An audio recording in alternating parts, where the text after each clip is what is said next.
Mrs. Dalrymple Filbert, Miss Morrison, Miss Lee, Mr. Donovan Williams, Mr. Main, Miss Crawford, Mr. Delroy Williams, Miss Hamilton, Mr. Steve Wright, Mr. Azan, Mr. Brown, Dr. Brown Burke, Mr. Buchanan, Mr. Bunting, Miss Burchell, Dr. Campbell, Mr. Cousins, Mr. Crawford, Miss Daly, Dr. Dawes, Mr. Golding, Mr. Gordon, Mr. Hales, Mr. Hines, Mr. Hilton, Mr. Jackson, Miss Jess, Mrs. Malahoo Fort, Mrs. Miller Bennett, Mr. Morris, Mrs. Nita Garvey, Mr. Newell, Mr. Paulwell, Mr. Phillips, Miss Perkis, Mr. Robertson, Mr. Robinson, Dr. Russell, Miss Shaw, Mr. Smith, Mr. Dwayne Voss, Mr. Warmington, and Mr. Chuck. Thank you, Madam Speaker. Thank you. House Leader.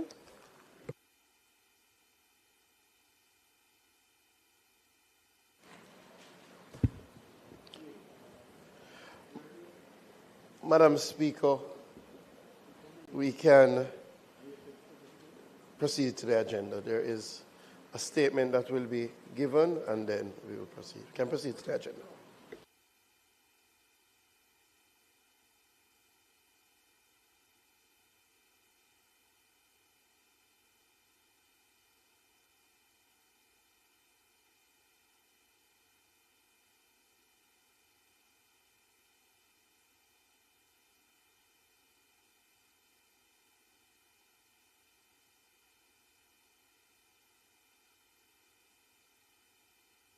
Statement by ministers. Let's make welcome to his feet our own House Leader, Honorable Floyd Green, Member of Parliament for Ministry of Agriculture, Fisheries and Mining. Thank you, Madam Speaker. Copies of the statement are with the orderly, so they can be circulated. Madam Speaker, I rise in this honourable House today with a deep sense of purpose and fulfillment. I do so to inform this House, and by extension, the people of Jamaica, that the government has delivered on yet another of its commitments to modernize the management of our fisheries sector and to safeguard one of Jamaica's most prized marine resources, the Caribbean spiny lobster. Madam Speaker, you will recall that during my sectoral presentation to this honourable House on the 27th of May, 2025, which was delivered under the theme, A New Era of Transformation and Resilience, I gave a clear undertaking that we would be introducing regulations to allow for the establishment of a framework to govern the lawful possession, sale, processing, and export of spiny lobster during the closed season. I'm pleased to advise this honourable House that the Fisheries Spiny Lobster Regulations 2026 were promulgated on the 20th of March 2026 and are now in full force and effect. Madam Speaker, the government is delivering on its commitments. Madam Speaker, why does this matter? For too long, our fishers and fishing communities have operated within a system that created an unintended contradiction. They harvest spiny lobster lawfully during the open season, investing their time, their fuel, their labor to bring in a legitimate catch. Yet the moment the closed season begins, that very product becomes commercially stranded. Fishers who did everything right find themselves unable to sell, store, process, or export what they have lawfully caught. The system did not distinguish between illegal harvesting and legitimate stock that was already in circulation. It also created a gap in the market during the close season, where businesses that depend on lobster had limited lawful avenues through which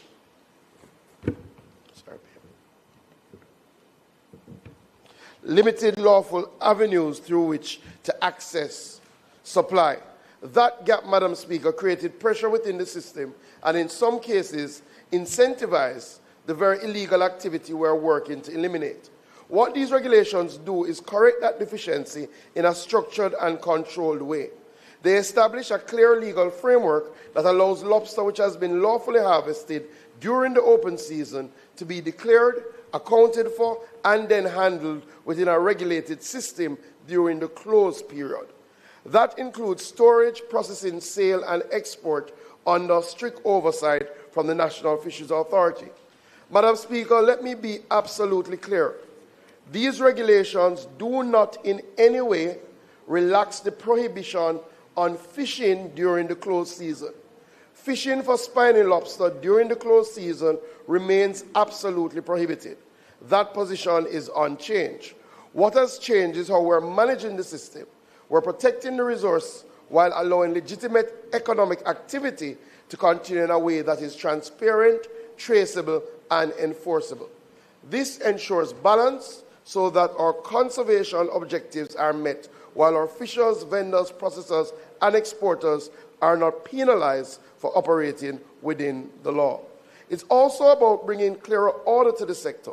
With declaration requirements, notification thresholds, and strengthened record keeping, we are now able to track lobster within the system during the closed season in a way that was not previously possible. Madam Speaker, this is what modern fisheries management looks like. It's deliberate, it's data-driven, and it's designed to protect both the resource and the people who depend on it.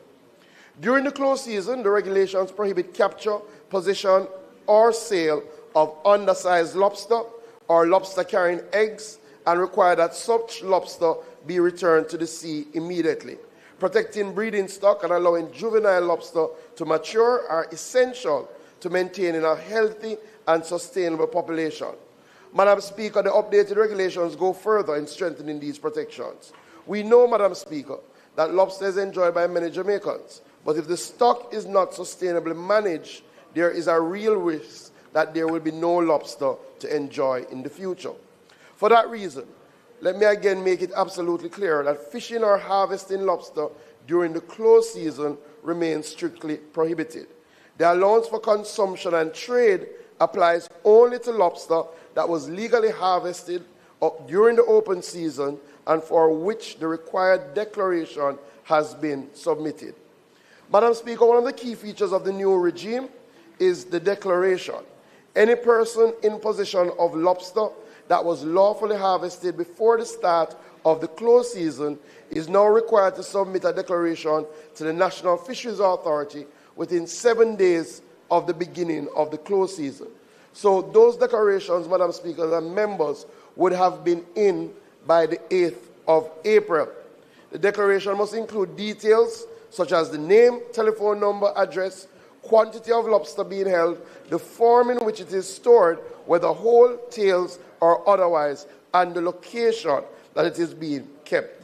Madam Speaker, based on the declarations received by the National Fisheries Authority, a total of 177 individuals and entities have declared lobster held prior to the commencement of the closed season, accounting for a significant volume of product currently within the system, all of which has been captured and verified through the declaration process.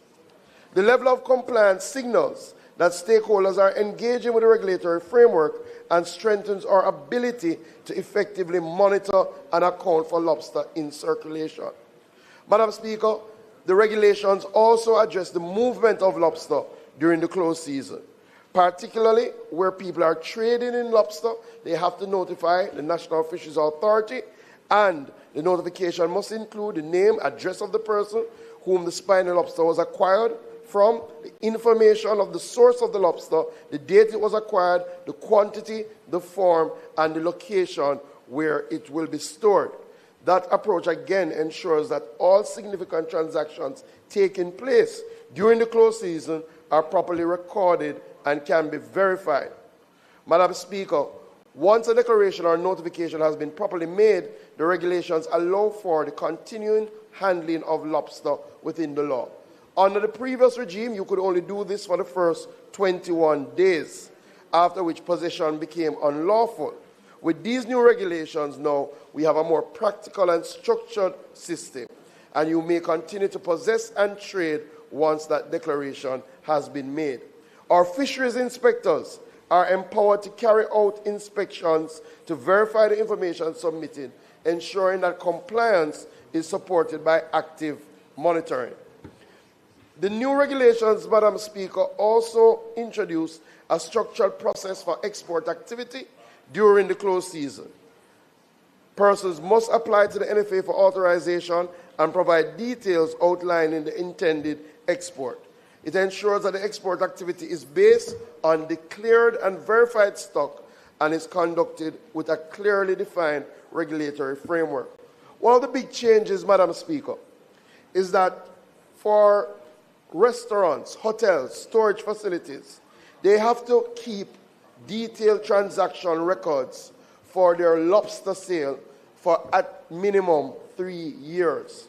These requirements support a system where lobster moving through the market during the close season can be properly tracked, verified, and inspected.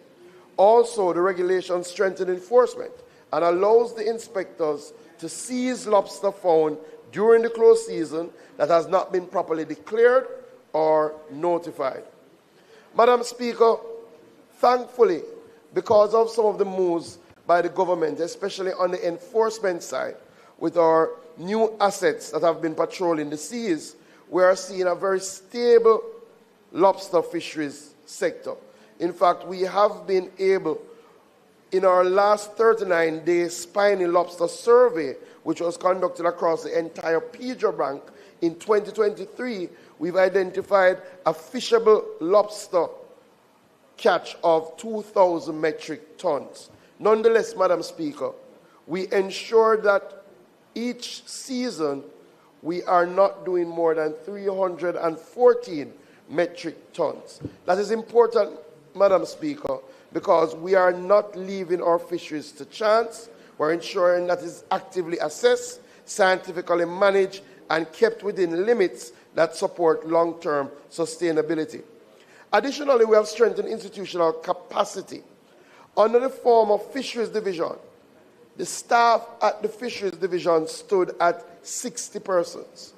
Since we have transformed to the National Fisheries Authority, it is now staffed with 275 individuals, of which the compliance branch alone has 42 officers, of whom 39 are gazetted fisheries inspector. We have over 171 individuals who are gazetted as fisheries inspectors, and that includes members of the Jamaica Constabulary Force and members of the Jamaica Defense Force. So, Madam Speaker, the enforcement of these regulations will be carried out through a strengthened and coordinated framework. The National Fisheries Authority, through its island-wide compliance unit, is actively monitoring activities across key fishing communities, landing sites, markets, and storage facilities. This effort is supported by the Jamaica Constabulary Force Agricultural Protection Branch, which works closely with the NFA to detect and disrupt illegal activity.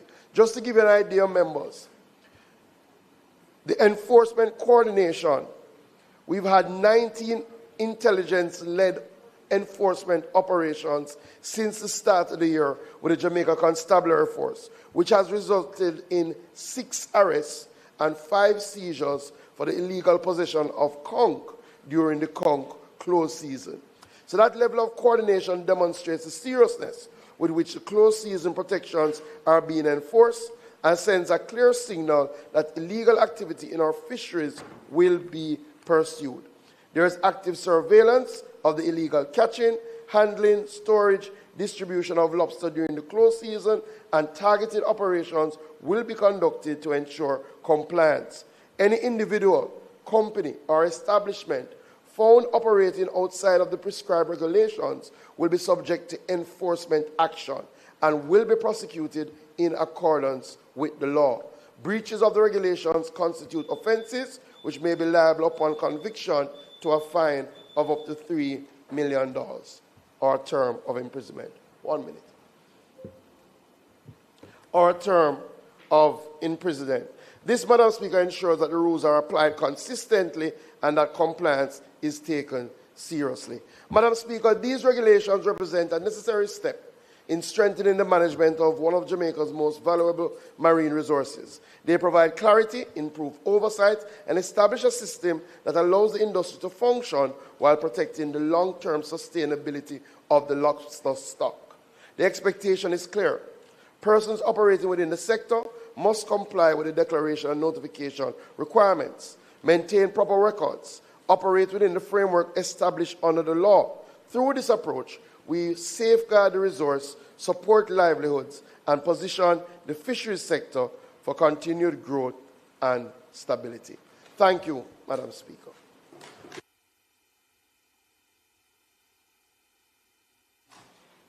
Thanks, Minister.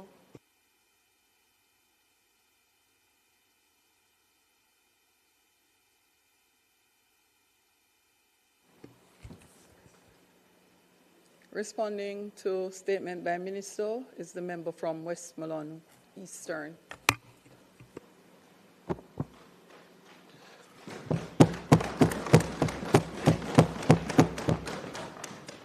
Thank you, Madam Speaker. I don't find any faults necessarily with what the minister said, in that it generally is a good idea because these persons previously would have been placed in a position where lawful citizens would be forced to do something illegal just to survive for their sustenance.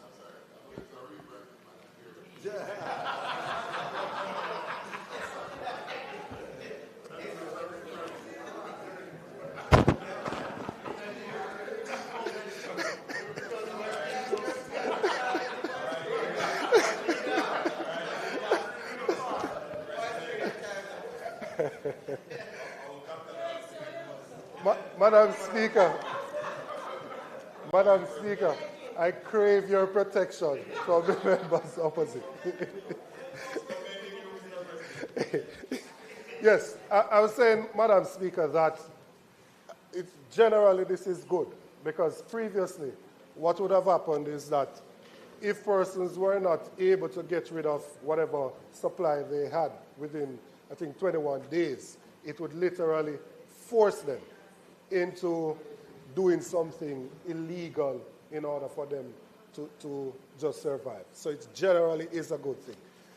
The one concern I have, Minister, when you mention here about 177 individuals and entities, I was just wondering, when you say individuals, if that refers to like the artisanal fishers who would have some supply, whether in White House or around in Alligator Pond or wherever it is, and would need to store that at their home, if that incorporates those persons who don't necessarily have the big commercial setup for storage and those things.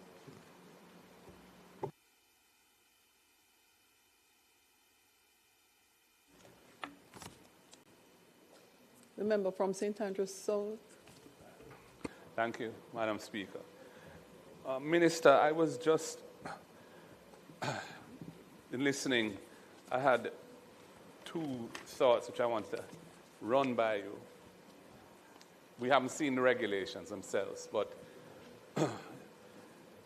do they provide for rights of inspection? I assume they do. And will there be a policy of random inspection or audit so that persons who might be inclined to overstate in their declaration what the stock that they have at the beginning of the closed season, so as to facilitate perhaps acquiring stock during the closed season, would be exposed on an inspection? I think that would be an important and random use of that so that people never know when their time might come to be inspected would be useful. The other thing I want to ask you was, how many different marine products have open and closed seasons in Jamaica? Lobster being one, conch, I believe, is another. I don't know if there are any others. But I was wondering to what extent this regime for the spiny lobster would be relevant to, say, the conch. And to the extent this is a more up-to-date regime, would it not make sense to apply it, or as much of it as is relevant, to other marine products that have open and closed seasons? And has any thought been given to that? Thank you, Minister. Thank you, members. To the member from Westmoreland Eastern, yes, it does include the artisanal small fishers. It was a very easy process in terms of declaration. They could go to the fisheries office or they could send an email in, and a number of them took up that. And the fisheries, and this goes to the second matter, but the inspectors have to check the quantity that is declared, right? So you literally have to inspect and assess and ensure that what you have said, if you've said you have 200 kilograms, that you do have 200 kilograms, so that we don't have the over-reporting. Everybody gets inspected. Everybody gets inspected. So one of the big changes that has happened with the fisheries, as I said, we now have 42 people who all they do is compliance. So that was one of the big changes with our National Fisheries Authority. Before, literally, the entire complement was 60. Right now, the complement is 275. So everybody has to be inspected. That's the first thing. So yes, it does include some of our small artisanals, right? Sometimes, as you know, member, you have people who aggregate, right? Because they have the capacity, so it includes all of that. And it also includes some restaurants who would already have in stock. Yes, the regulations give the right of inspection, and random inspections are done, right? And we do that both for lobster and for fish and for conch. As we would have said, we would have arrested 6 people in relation to conch, right? And what is helping us now, why we're a little bit more confident that we can treat with the oversight, is the agricultural protection branch of the police force. Because literally every day they are treated with agriculture-related crime. So there are also fisheries inspectors, some of them under the law. We only have open and closed seasons for lobster and conch. Conch is still on the rebound. Remember, we went through a period where we had to stop our conch fisheries. And that was because of overexploitation, including overexploitation from external sources, not necessarily all fishers. Thankfully, we are seeing increased stock density. And now we have the only MSC certified wild-caught conch in the world, which is the highest standard in terms of sustainability. That is happening because the players have come together, right? It is a little bit more delicate to manage the conch fisheries, so we're not there yet. We're not there yet. But in lobster, this is the first we're making this change. Clearly, we will do a review at the end to ensure that it is in keeping. By next year, we will have the capacity to do our own surveys with our own research vessel. That will be a game changer for fisheries, right? Now it costs us a lot of money to get these surveys done. Last one was in 2023. When we have our own vessel, we can do these more regularly. And once we see that the stock is at a level that it can sustain it, then we will move. This is what countries like Belize have done, right? So you have a closed season because that's the time that they spawn, but you can access it straight through. So we're heading in that direction. Thank you, members. Thank you, Minister. Statement by Minister ends. Look, you have a question? The member from Manchester South. Thank you, Madam Speaker. I thought you were actually beckoning to something else. No. Thank you, Madam Speaker. Minister, just as the member recently having the privilege to represent Alligator Pond, where you know we have 300 and odd registered fishers and almost 1,000 persons in a vertically integrated, employed in a vertically integrated chain of restaurants and so on.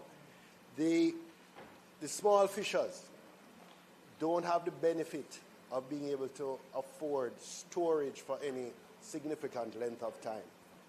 And in a recent constituency development plan, we identified that cold storage that would be available to those fishers would allow them to expand their income substantially without increasing risk of spoilage or having to effectively dump the goods. So could you say, Minister, while I am in support of this because it now facilitates measures like this, but you know often the catalyst has to come from the government because if we rely only on the aggregators, the small fishers will not benefit. So can you say if there are any plans to provide cold storage for the fishers in Alligator Pond and other similar beaches? Hold on a moment. Are there any more questions? Go ahead, Minister. Thank you, member from South Manchester, and good question. One of the persons who have endorsed the policy, I think we should be putting out his video, is a man you know well from a place called Leko Ochi, right, who is a declarant and has indicated that no, it will really help his business in terms of people coming and being able to get lobster during the season. Yes, there is a plan to roll out cold storage across our fishing beaches, and we've started. We actually have a partnership with the UNDP, and what we're doing is solar-generated cold storage. We've done a couple containers already, and there are containers that come with deep freezes that are operated on a cooperative basis, right? So we will ensure that Alligator Pond is on that list. Thank you. Announcements?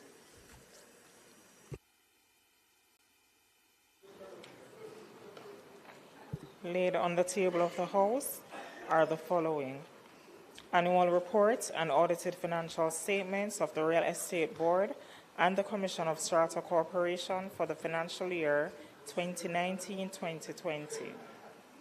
Annual report and audited financial statements of the Jamaica Agricultural Commodities Regulatory Authority for the financial year 2018-2019. And its related ministry paper number 21 of 2026, titled Annual Report and Audited Financial Statements of the Jamaica Agricultural Commodities Regulatory Authority for the year ended March 31, 2019. White paper number 01 of 2026, titled National Destination Assurance Framework and Strategy. Auditor General's Department Certified Appropriation Accounts under Head 2829 Supreme Court for 2012-2013. Head 28052 Legal Reform Department for the year 2019-2020. Head 20,000 for the Ministry of Finance and the Public Service 2020-2021. Head 20,000C Ministry of Finance and the Public Service for the year 2020-2021. Head 27,000 Ministry of Legal and Constitutional Affairs for the year 2021-2022. Head 27,000 Ministry of Legal and Constitutional Affairs for the year 2022-2023. Finally, by way of information, report of the Regulations Committee of the Senate on its deliberations on 1, the National Housing Trust Housing Benefit Special Selection Catherine Estates Housing Development Batch 1 Order, 2, the Industrial Cove Manor Housing Development Order, and 3, the Masmere Flats Housing Development Order of 2025. Thank you, Madam Speaker.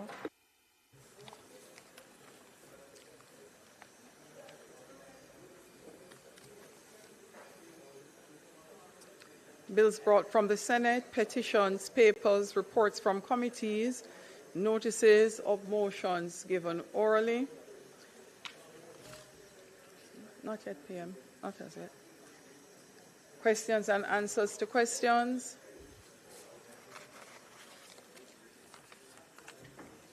Motions that may be made at the commencement of public business requiring notice. Motions relating to the sitting of the House. Motion for leave to introduce bills Presentation of bills without leave of the House first obtained. House Leader.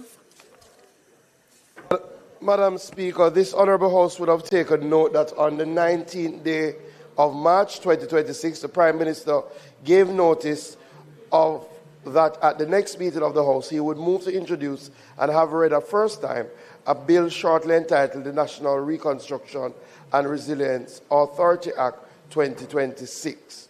Madam Speaker, a new bill will be tabled, and as such, I now seek leave of the House to withdraw the bill. Those in favour? Aye. Those against? The ayes have it. House Leader. Madam Speaker, I now ask for recommittal of the items, notices of motions given orally, and presentation of bills without leave of the House first obtained. Those in favour?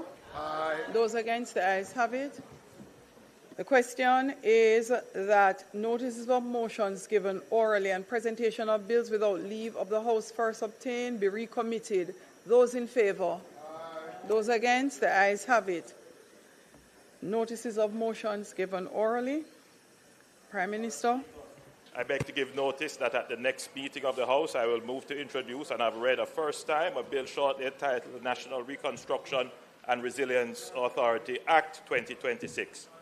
I further beg to give notice that at a later stage today, I will move for the suspension of the standing orders to enable me to take first reading of the bill. Presentation of bills without leave of the House first obtained. Prime Minister. Madam Speaker, I now move for the suspension of standing orders to enable me to take the first reading of a bill shortly entitled the National Reconstruction and Resilience Authority Act 2026. Members, the question is that the standing orders be suspended to allow Minister to take the first reading of the bill. Those in favour? Those against? The ayes have it. Prime Minister. Madam Speaker, I now move that a bill shortly entitled the National Reconstruction and Resilience Authority Act 2026 be read a first time. Clerk. A bill shortly entitled the National Reconstruction and Resilience Authority Act 2026 read a first time.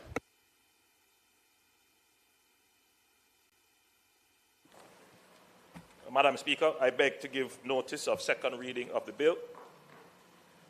Madam Speaker, I further beg to give notice that at a later stage today, I will move for the suspension of the standing orders to enable me to take a second reading of the bill and to take it through all its concluding stages. Thanks, Prime Minister. Not yet, not yet, not yet, not yet, not yet. Hold on. Hold on. Public business. Yes, thank you, Madam Speaker. I just, given the notice of second reading, I was just going to ask, the bill that was tabled during the budget debate by the Prime Minister has been withdrawn today, and a new bill has been tabled. And I've had a quick look at it, and there are changes. I don't know the extent of the changes. Opposition Leader, perhaps we could have an explanation of what is intended. Yes, yeah. you will get to that, Opposition Leader. Public business, House Leader. Yes, thank you, Madam Speaker, as we embark on public business. Let me firstly just join in welcoming the students from the Bethlehem Moravian College, a wonderful teaching institution. Madam Speaker, it is very special to me because my mother attended Bethlehem. So I'm very, very happy to see the students here, and they are led by Mr. Redwood, and I love when he stays in the classroom. Good to see you, Sir Redwood. No. The other thing, Madam Speaker, before I go through how we will proceed today, I want us to take the time in this house to celebrate Dr.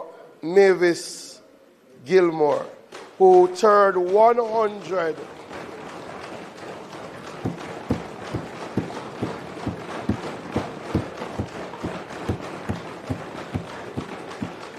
She celebrated her 100th birthday yesterday, April 13, 2026. And this is really an honor and to honor a life of exceptional service, dedication, and achievement. We will all remember that Dr. Gilmore was the Minister of Education from 1980 to 1986, having first served as a senator between 1972 to 1976, and then Member of Parliament for St. Andrew West Rural between 1976 and 1989. She also served as Minister of Social Security from 1986 to 1989, which reflects her deep concern for the well-being and advancement of the Jamaican people. The members would be happy to know that she is in wonderful health and would have been visited by the Minister of Education and is doing well. And I thought it's only fitting that we send her our celebrations and congratulations on this milestone. Madam Speaker, in public business today. Oh, yes, sorry.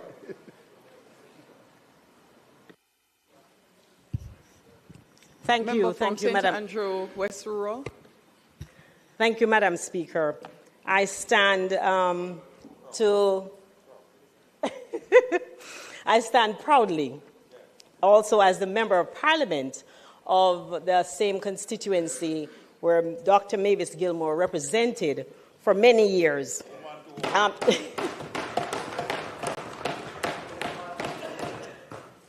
To also express happy birthday to her. My constituents, I sent the picture that I saw our Prime Minister post yesterday, and also Dr. Dana Morrison. And my constituents were very elated to see that she was still in good health. And I do recall once I took up the post at in West Rural, St. Andrew, how they were very elated that another female was sent to West Rural because she represented the constituency so proudly. So on behalf of the people of West Rural, St. Andrew, I also want to say happy birthday.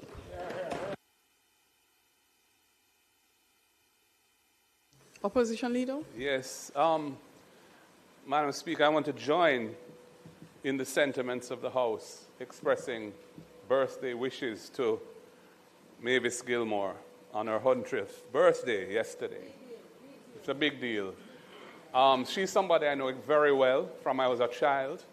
Her husband, the late John Gilmore, was a surgeon and was a close friend of my father. So my parents were friends, and I knew her from I was quite little. I actually went to visit her last year.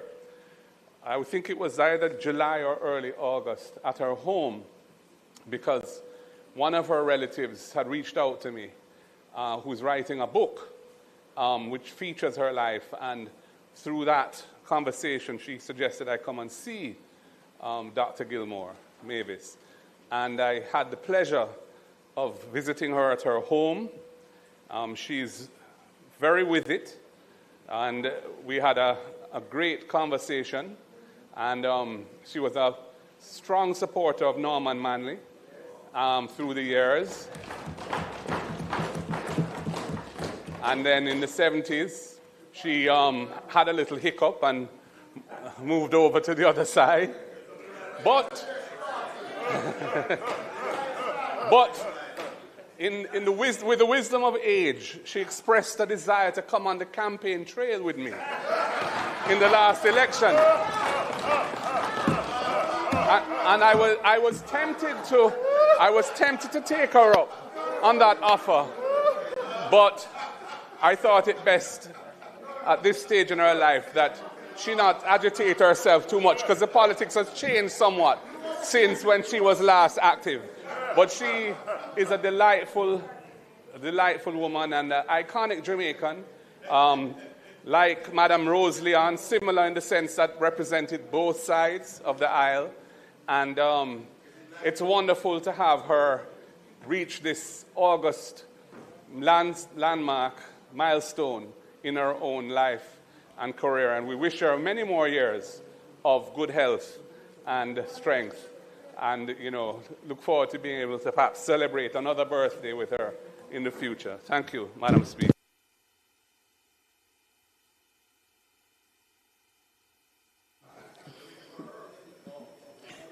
Members, next is the member from East Central St. James. Thank you, Madam Speaker. Madam Speaker, I stand in a very special position today to pay tribute to the Honorable Mavis Gilmore as being the only surviving member of the cabinet in which she served in 1980. And, pardon? No, but in the House. In the House. I stand in the House. You know what, Speaker? I thought I was very clear on that. That as the only surviving member of that cabinet in the House at this time, I really want to recall the excellent work that the Honorable Mavis Gilmore did. Firstly, as a senator, and indeed, when she made the transition in 1976, it was a very significant move, and in fact started the change to achieve the deliverance that came in 1980. And I believe that her contribution in that famous 13 members of the opposition from 76 to 1980 was, to date, seminal, but more so has not been paralleled in any opposition that we have had since. That 13 was a powerful 13, and Mavis Gilmore was a strong leader in that group. But Mavis Gilmore was more than an ordinary politician. She was an organizer par excellence, and she served as Deputy General Secretary during that critical period from 1976 to 1980. When, Madam Speaker, a little bit of that truth has to be told, and no doubt will be codified in due course. But when that period was such a painful period, it was a period when we would turn up at Belmont Road, not knowing where the meeting would be, because of the circumstances of the time, coming out of a state of emergency. And we would get a little piece of paper with the address of the meeting written on it, and then we would drive carefully to find the meeting place. It was a period of great courage, and it called on the inner strength of that woman who was such a key leader in organizing the party. Area councils, in fact, was a brainchild of Mavis Gilmore. And I wanted to make it clear today that we honor her in a very special way in this House, and that the feeling and the emotion is strong on both sides. And she's blessed with years. A century, in cricket terms, is what every batsman would like to achieve. And so Mavis Gilmore has batted well, and we want to commend her from the stand for achieving a century. So congratulations to her. And we know, looking at her image as our Prime Minister hugged and wished her well yesterday, I saw the strength of a woman coming out and it was a wonderful spectacle. And the now Minister of Education was also there with her. And it was a wonderful reunion as it is. A Minister of Education then and the Minister of Education now, two strong women.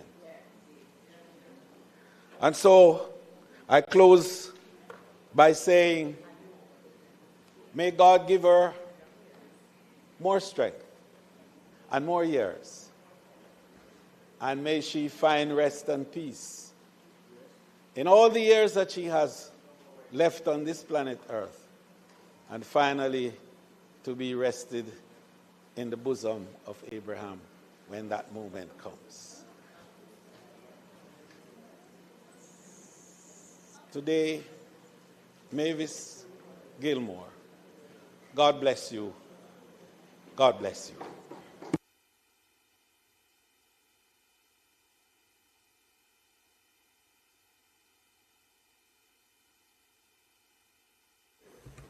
House Leader.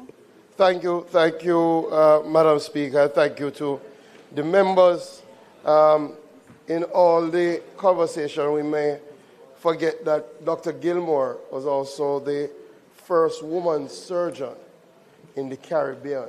So she really has a lifetime of breaking barriers, and we celebrate her. Today, Madam Speaker, we intend to open the debate on the NARA bill. The bill has been tabled, and the Prime Minister will open the debate.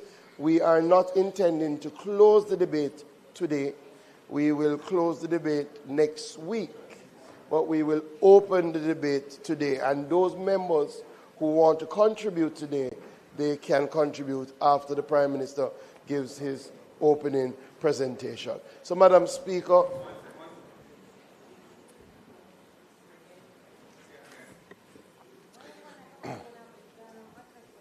Opposition Leader. Yes, Madam Speaker.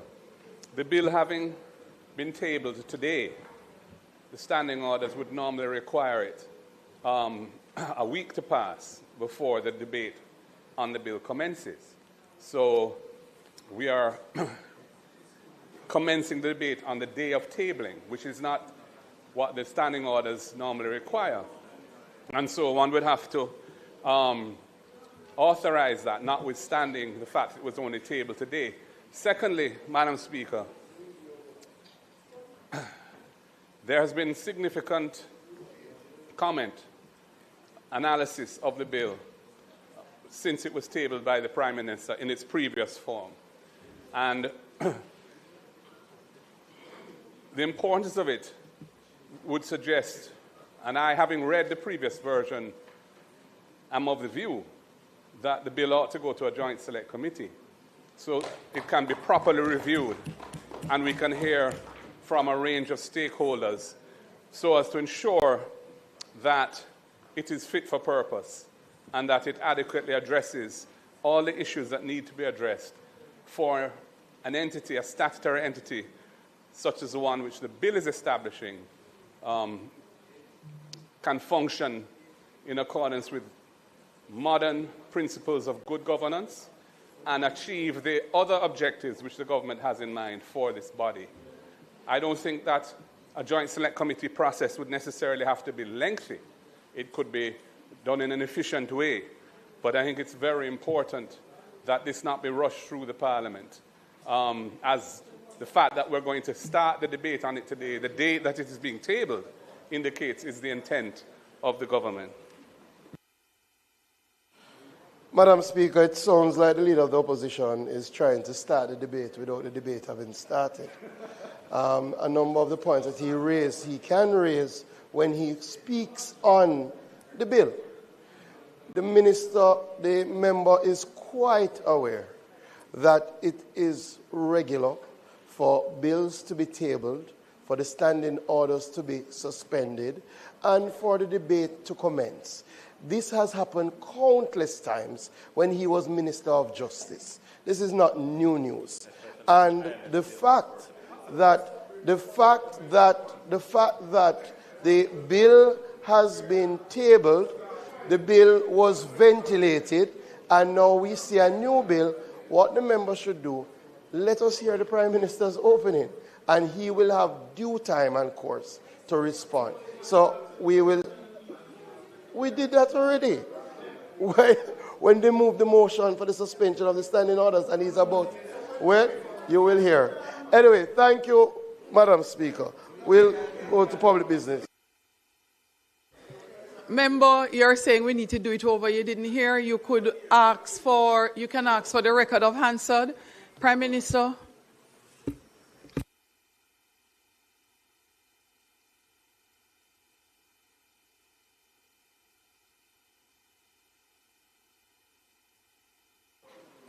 Madam Speaker, I now move for the suspension of the standing orders to enable me to take second reading of a bill shortly entitled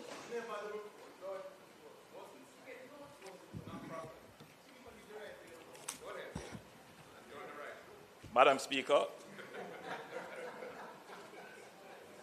right, let me go through the procedure and then I will respond.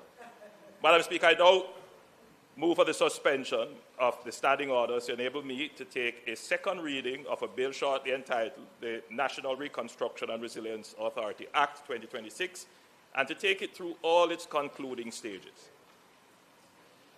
Those in favour? Those opposed? The ayes have it. Prime Minister.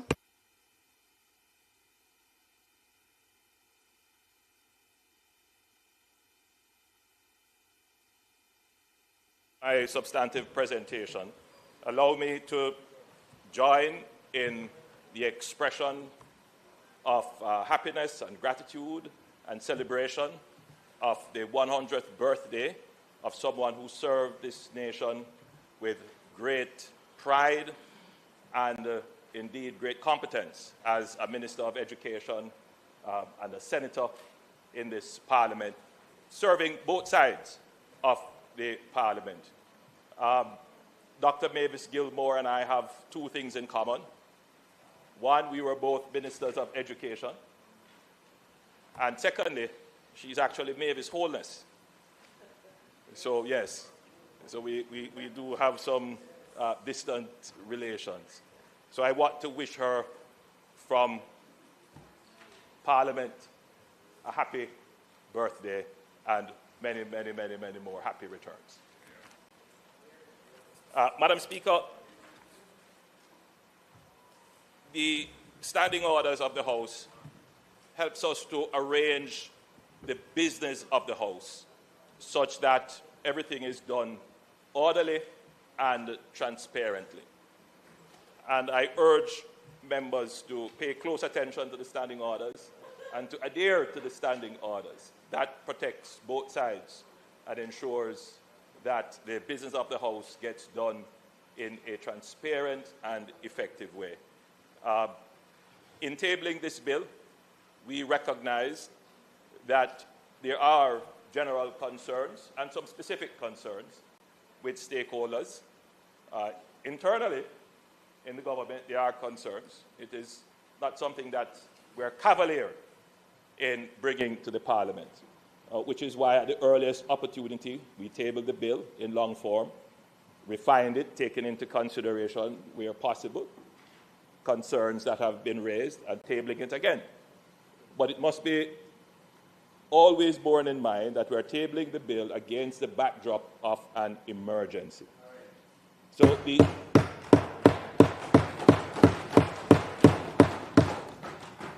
emergency does not permit us to break the rules. I want to establish that. I've been very clear with that. We, as a democracy, and a mature democracy, we have established the process by which we address emergency situations, which means we have established emergency rules. We have a National Disaster Risk Management Act, which provides emergency rules. We have provisions in the Constitution for a state of public emergency for emergency situations.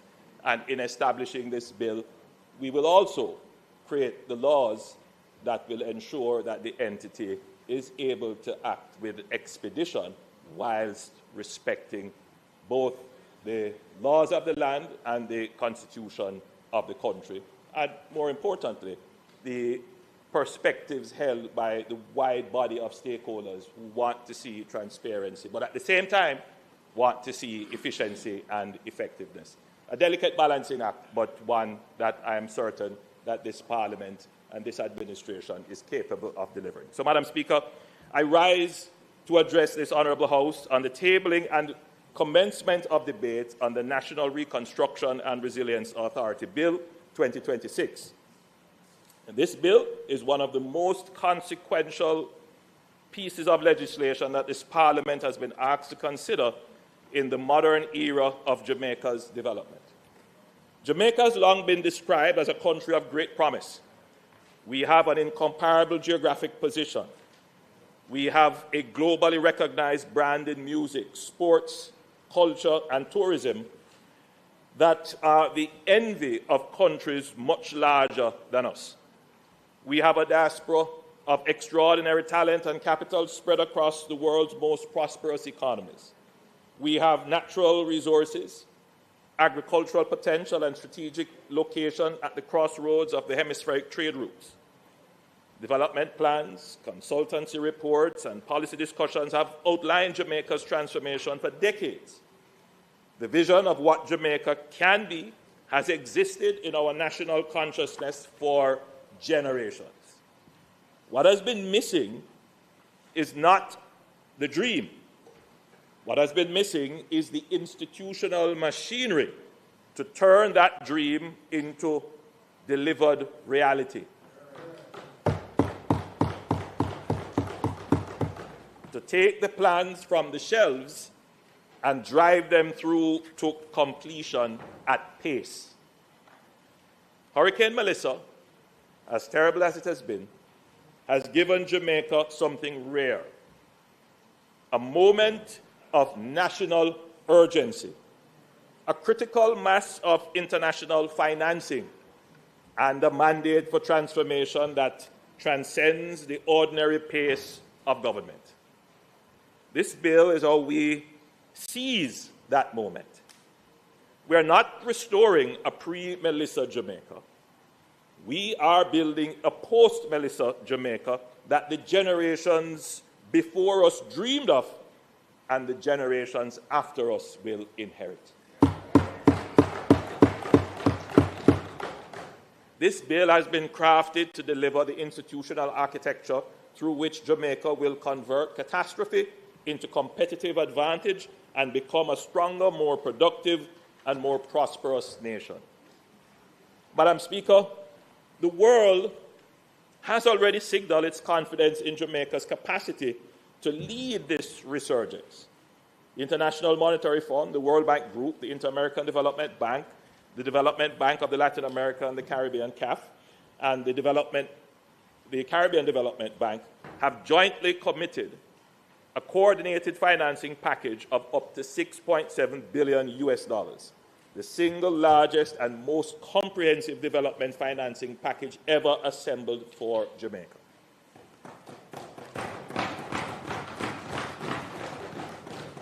Madam Speaker, these institutions have commended the government's decision to establish NARA, noting that a few countries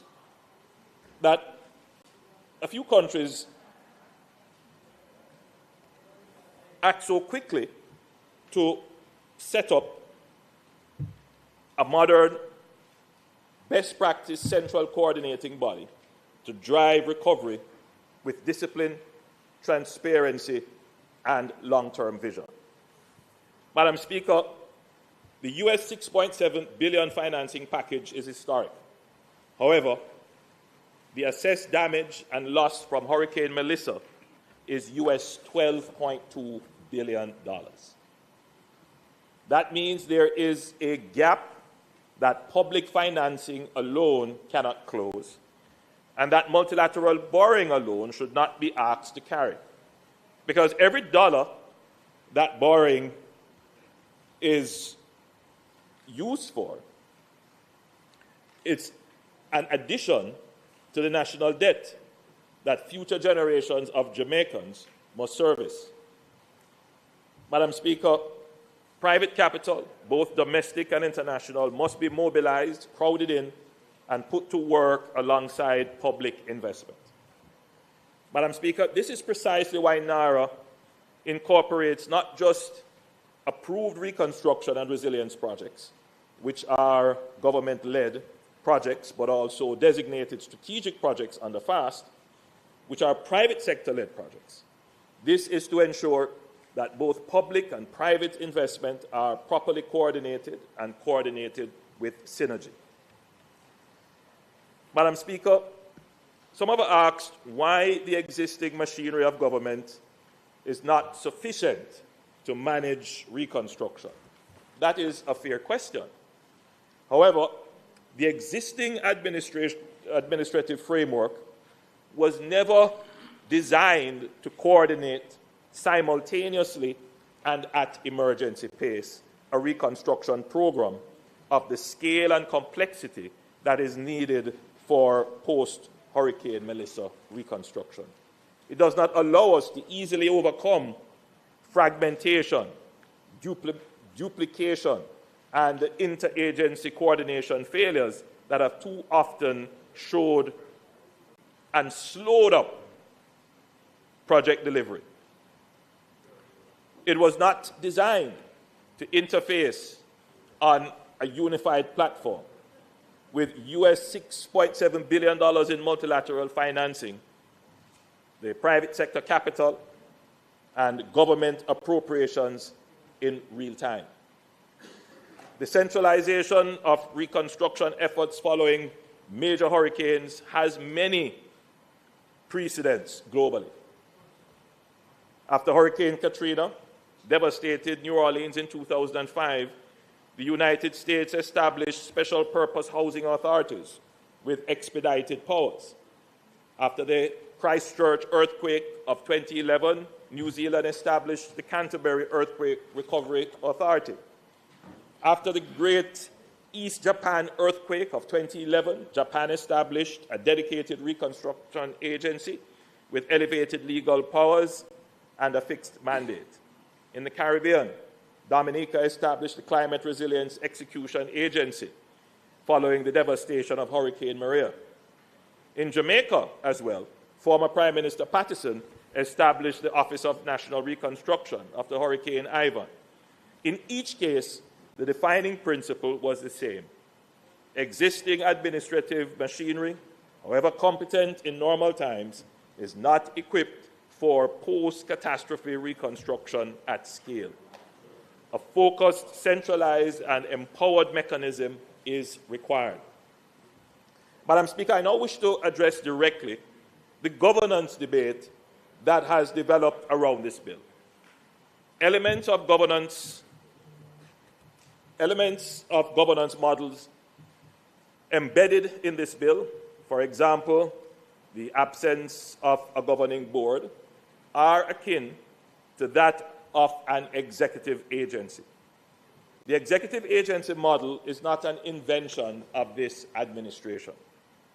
The executive agency model was conceived in the mid-1990s as an important feature of Jamaica's public sector reform agenda, specifically to cure a defect that had plagued our institutional landscape for decades.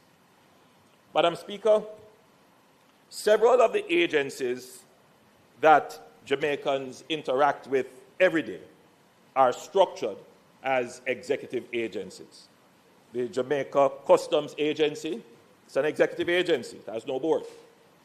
The Passport, Immigration and Citizenship Agency, the Registrar General's Department, prior to being subsumed into the National Identification and Registration Authority, NERA, the National Works Agency, all operate as executive agencies reporting directly to the minister responsible for the portfolio. This is a creation of the mid-1990s, a creation of the Patterson administration. In May 2001, Dr. the Honorable Carlton Davis, then Cabinet Secretary, addressed a UA Mind conference on executive agencies and set out with characteristic candor why Jamaica's traditional institutional arrangements had failed to deliver the quality of public services the country deserved. I commend this address to every member of this House because what he said then provides important insights relevant to the structure of NARA. Dr. Davis observed that Jamaica's public service had its origins in a command and control departmental model that worked reasonably well in the early days of independence when the private sector was relatively underdeveloped and the demands of government were less complex. I just want to bring to the House's attention that something that the Prime Minister has said is not actually accurate. The Executive Agencies Act provides for the establishment of advisory boards for executive agencies. And I'm aware that certainly Companies Office has an advisory board. I believe Customs does as well. And if you look at Section 4 of the Executive Agencies Act, it specifically says that there should be an advisory board. When Section 5, there shall be establishment and functions of an advisory board. Every scheme of management has to have that. So it's not true to say that there is no oversight, board oversight. They do have board oversight, and the boards play an important role in helping the executive agencies to function effectively. Prime Minister.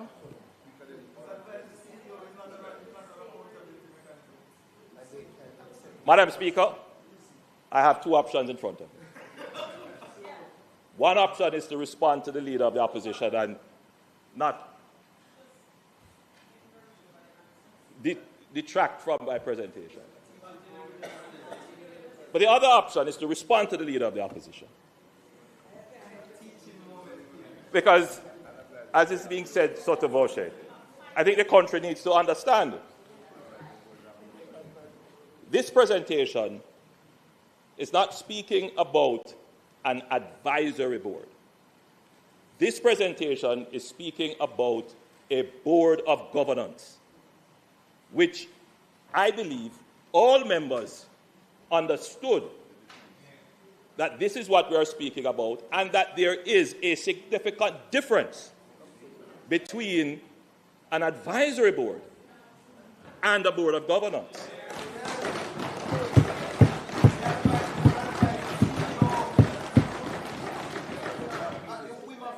The essence of the critique of the direction of the legislation is about governance. Yes, the law provides for the appointment by the CEO of an advisory board. Recommends the members of the advisory board not to hold him to account for governance issues, but as a mechanism for him or her to consult with on matters specific, especially to the technical elements of the agencies. I think the country needs to appreciate that there is not just a significant difference,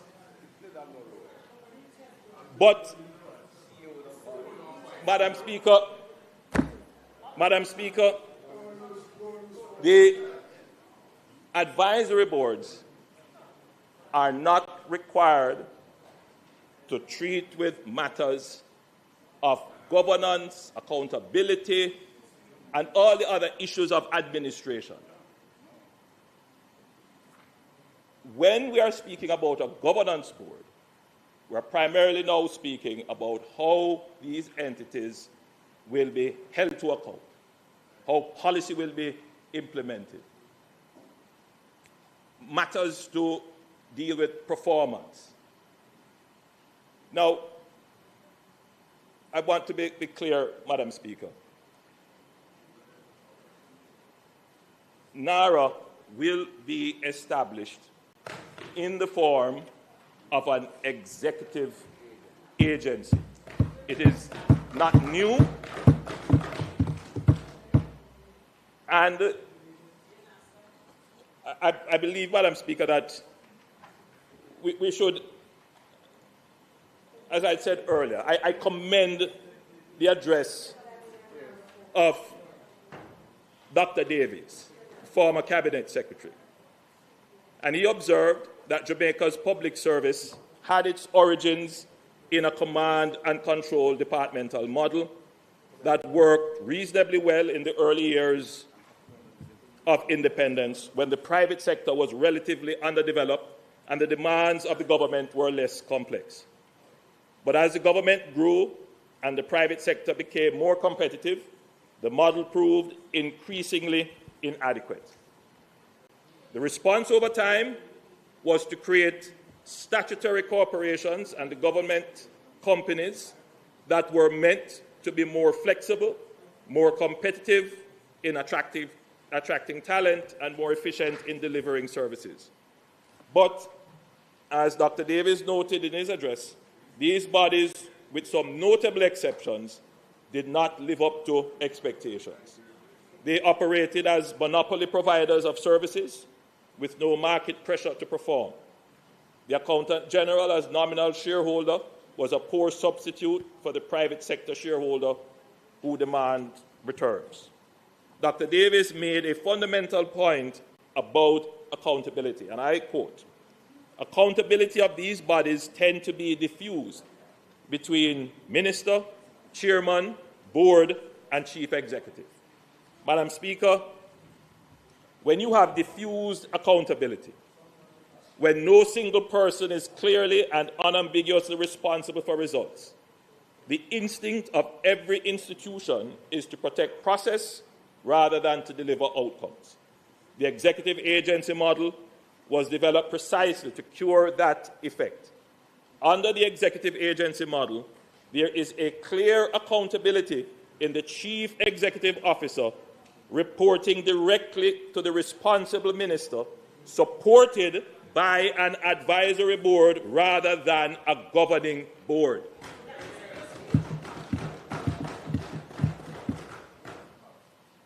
It is a bit distressing that the leader of the opposition, who pretends to leadership, does not understand.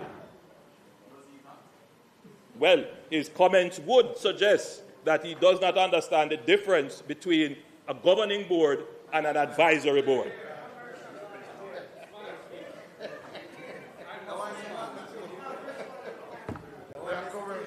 On a point of order, the Prime Minister said that executive agencies don't have boards. That was incorrect. They do have advisory boards. He also said something about the CEO appointing the board, which is also incorrect. Typically, the minister under whose portfolio the executive agency falls appoints the board. And this, NARA, is not an executive agency. It is a statutory body. Clause 3 makes it absolutely clear. It's a statutory body to which the relevant section of the Interpretation Act applies. Section 28, which means it can hold property, can sue in its own name and be sued, etc. This is not an executive agency. That whole discussion about an executive agency is a complete red herring.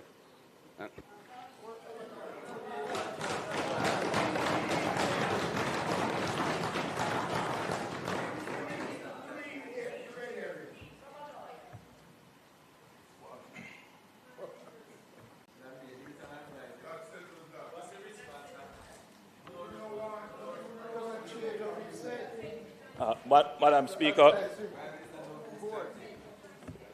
I believe we should focus. we should focus on this, because the more the leader of the opposition gets into this business, the more he reveals himself as not having an understanding of the issues.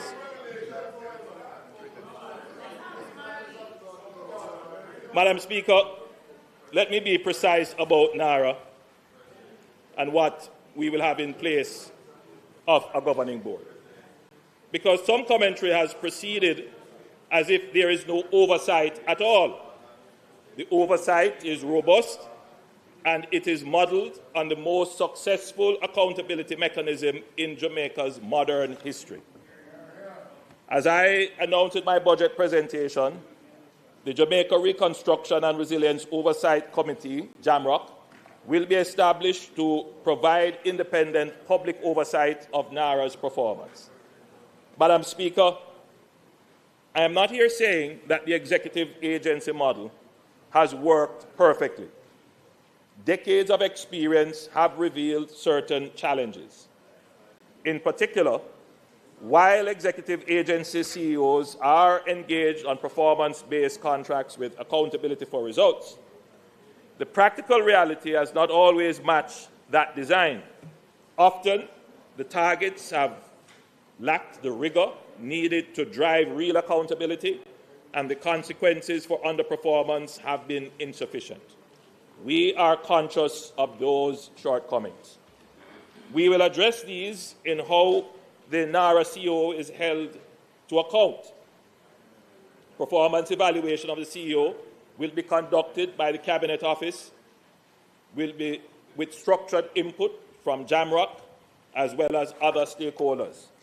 Performance evaluation will be grounded in the achievement of clearly defined targets and measurable outcomes, not merely process compliance, not activity reports, but delivered results.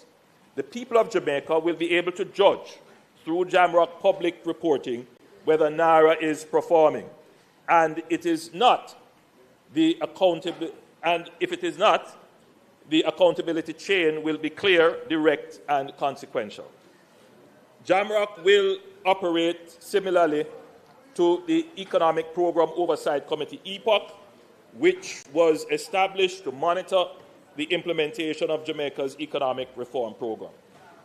Madam Speaker, similar to the economic reform program, reconstruction is not a government project. It is a national project. Its oversight must reflect that. That is why I am announcing today that the government will make provision for JAMROC to include a member nominated by the Leader of the Opposition. Madam Speaker, I think that passed the Leader of the Opposition. He wasn't paying attention. Let me repeat that. Madam Speaker, similar to the economic reform program, reconstruction is not a government project. It is a national project. Its oversight must reflect that. And that is why I am announcing today that the government will make provisions for JAMROC to include a member nominated by the Leader of the Opposition. Madam Speaker, EPOC was created at a moment of national crisis no less acute than what we face today, though different in character. In 2013, Jamaica's public debt had reached approximately 147% of GDP. We were one of the most indebted countries in the world. We had limited access to international capital markets. EPOC did not derive its authority from an elaborate statutory superstructure. It was built on policy commitment, public credibility, broad national consensus, and the personal integrity of its members. It brought together representatives of the private sector, trade unions, academia, civil society, and the financial sector united in a single mission to hold government accountable publicly and transparently to the terms of Jamaica's economic reform program. The results speak for themselves. Jamaica halved our national debt burden in a decade, and we did so across successive political administrations, which is itself an extraordinary demonstration of national consensus. The EPOC model has been hailed globally as a case study. Madam Speaker, it is unquestionable that the EPOC model was highly successful. JAMROC is designed on exactly that model. Madam Speaker, the government has noted the concerns raised by the Incorporated Master Builders Association of Jamaica on procurement clarity, transparency, accountability, and local industry participation. These are legitimate concerns, and they will be taken seriously. On the specific question of procurement, the procurement framework for NARA is not incorporated in the bill itself.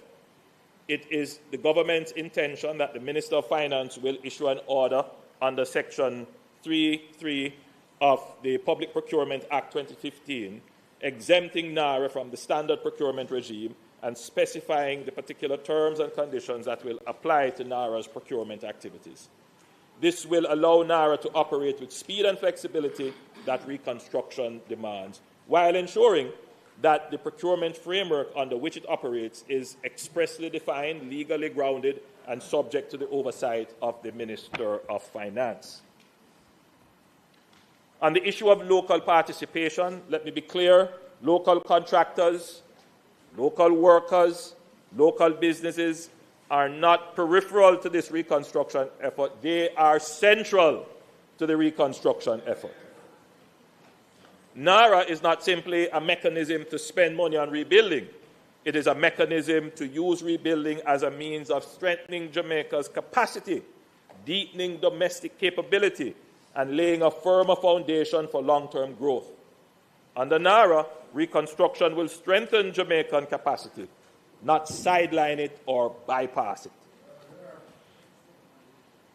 Madam Speaker, this bill establishes two distinct categories of projects that together constitute Jamaica's path from resilience to resurgence.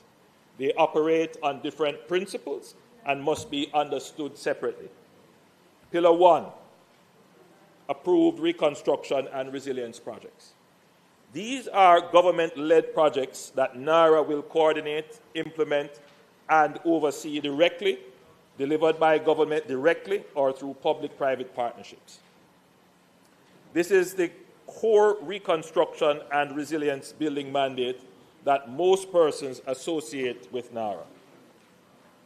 These projects include the rebuilding of damaged infrastructure, roads, bridges, drainage systems, schools, health facilities, the relocation of climate-resilient reconstruction of communities in high-risk zones, the transformation of towns like Black River and Falmouth into planned consolidated climate-ready urban cores, the construction of a new Kingston Public Hospital, the development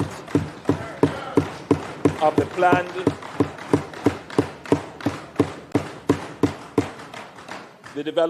planned government campus at the National Hero Circle, and the delivery of major logistics and transportation infrastructure, including Burnham Field. For these projects, NARA will exercise its full suite of powers: accelerated planning and approval, streamlined procurement, consolidated project management, and coordinated access to the US $6.7 billion of multilateral financing. NARA will act as a single point of national coordination for all approved reconstruction and resilience projects, eliminating the fragmentation, duplication, and interagency delay that have too often been the enemy of timely delivery. It will establish and maintain a public register of approved projects with performance indicators, reporting standards, and compliance and monitoring systems. Accountability will not be sacrificed for speed. On the contrary, NARA will operate with a level of project management discipline, transparency, and public reporting that has not previously been applied to government infrastructure delivery at this scale. Now, Pillar 2, designated strategic investment projects under the FAST Jamaica umbrella.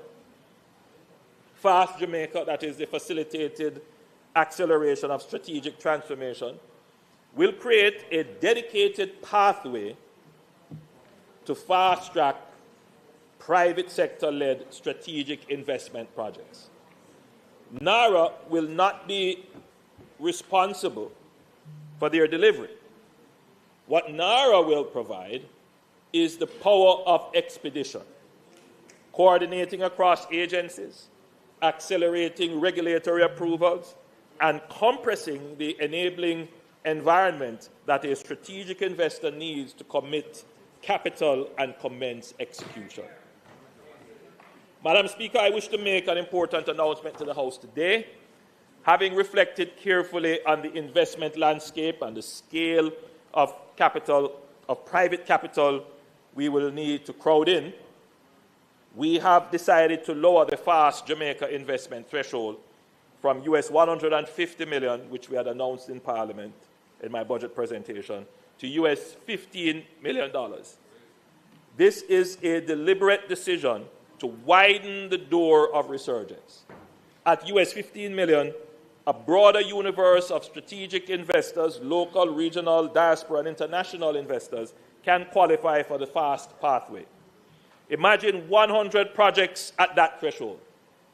That's $1.5 billion of private investment mobilized at speed, creating jobs, building capacity, and driving economic expansion across every region of the island. I'm sure, Madam Speaker, that as I'm speaking, investors are thinking. There are many projects sitting in various approval bodies, various municipalities, on the desk of various ministries, just waiting for a signature to approve, waiting for a yes or a no. Once you meet that 15 million US threshold, you can apply to be under FAST. You will get your yes or your no. You will get your approval. You will get your permit. And you will be coordinated into the FAST ecosystem administered by NARA. FAST Jamaica addresses a problem that has cost this country dearly for far too long. Too many promising, transformational private sector investments that would create thousands of jobs, generate significant tax revenues, and reshape our economic geography have gone elsewhere. They have gone to countries that are simply more nimble, countries that can say yes to strategic investors in weeks or months, not years. Madam Speaker, the theme of my budget presentation, Building Forward Together from Resilience to Resurgence, is not a slogan. It is a program, and NARA is the delivery vehicle.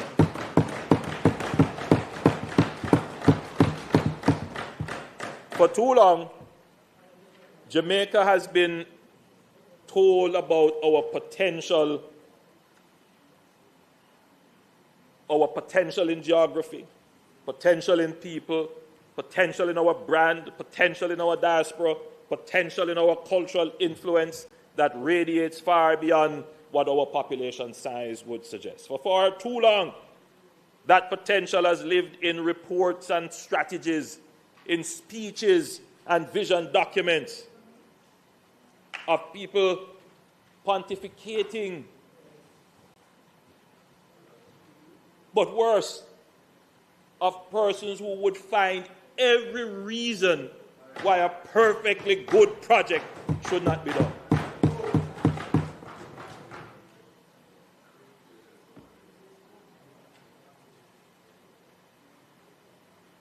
But the real challenge, Madam Speaker, is that we have lacked the bureaucracy to deliver at pace and at scale these transformational projects.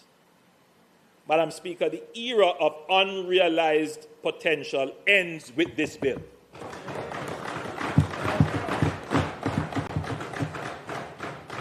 Every school NARA bills will be designed for the storms of tomorrow, not the storms of yesterday. Every road, bridge, and drainage system will be built to climate resilient standards. Every community relocated from a high-risk zone will be settled in a planned service productive location. Black River and Falmouth will not be rebuilt as they were. They will be reimagined as planned, climate-ready urban cores that become a model for the region.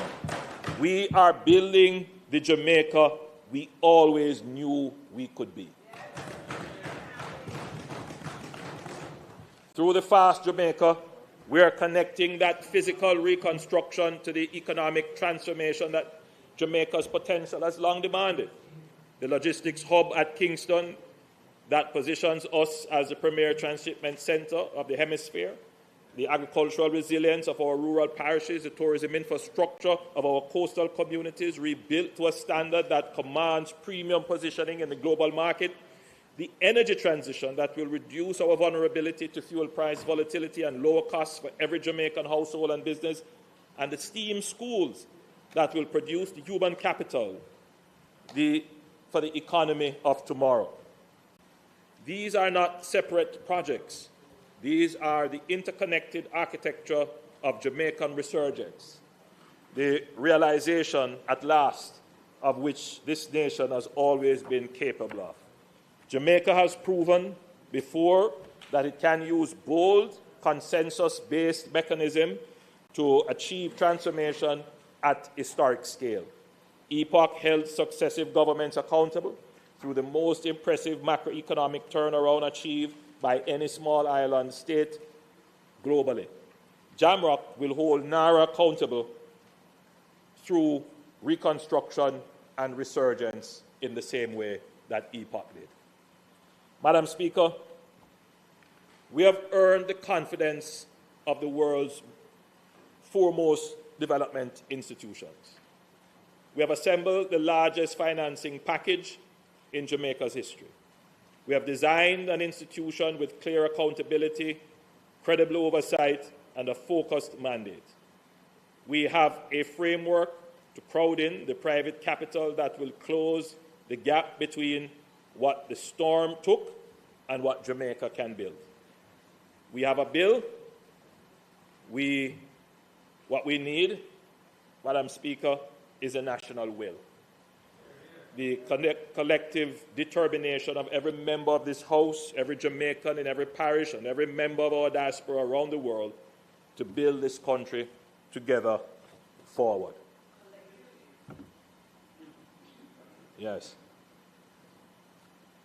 Madam Speaker, I commend the National Reconstruction and Resilience Authority Bill 2026 to this Honourable House. I ask that members engage it with the seriousness it deserves. I ask that we resist the temptation to allow the theoretical or the theatrical, both.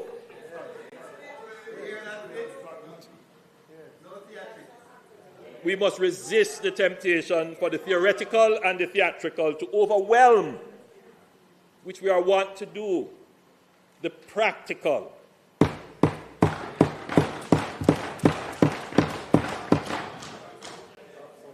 To become absorbed, as the leader of the opposition tried to do, to pull me into institutional debates about design, that we forget the people of St. Elizabeth, Westmoreland, Hanover, St. Anne, St. James, and the other parishes who are waiting for their communities to be rebuilt. For once, let us, I agree with you, member, let us join hands, but let us put the people first, truly. When we debate sometimes here, we want to put process before people.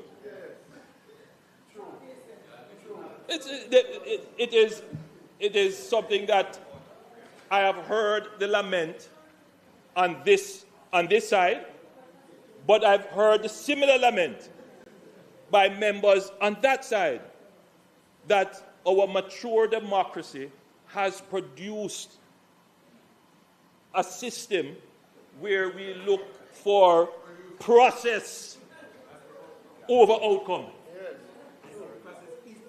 And as you have said, sometimes we believe that perfecting the process is the outcome that we desire, regardless of whether or not the people have benefited. And I think we now have this opportunity. Yes, we must get the accountability right, the transparency right. Competitiveness is a part of our culture, and we have to find a way to have that in the NARA. We must ensure that we are developing local talent and including local capabilities. All of those things, we don't debate them. But it doesn't mean that we are going to be bogged down and move slowly because of that. The new challenge for this generation of legislators is to figure out how to create structures that are nimble, structures that are lean, structures that can respond to the disruptive world in which we exist, structures that reward performance. I hate to use this word because it's going to be misinterpreted, but we have to have structures that reward the risk taker.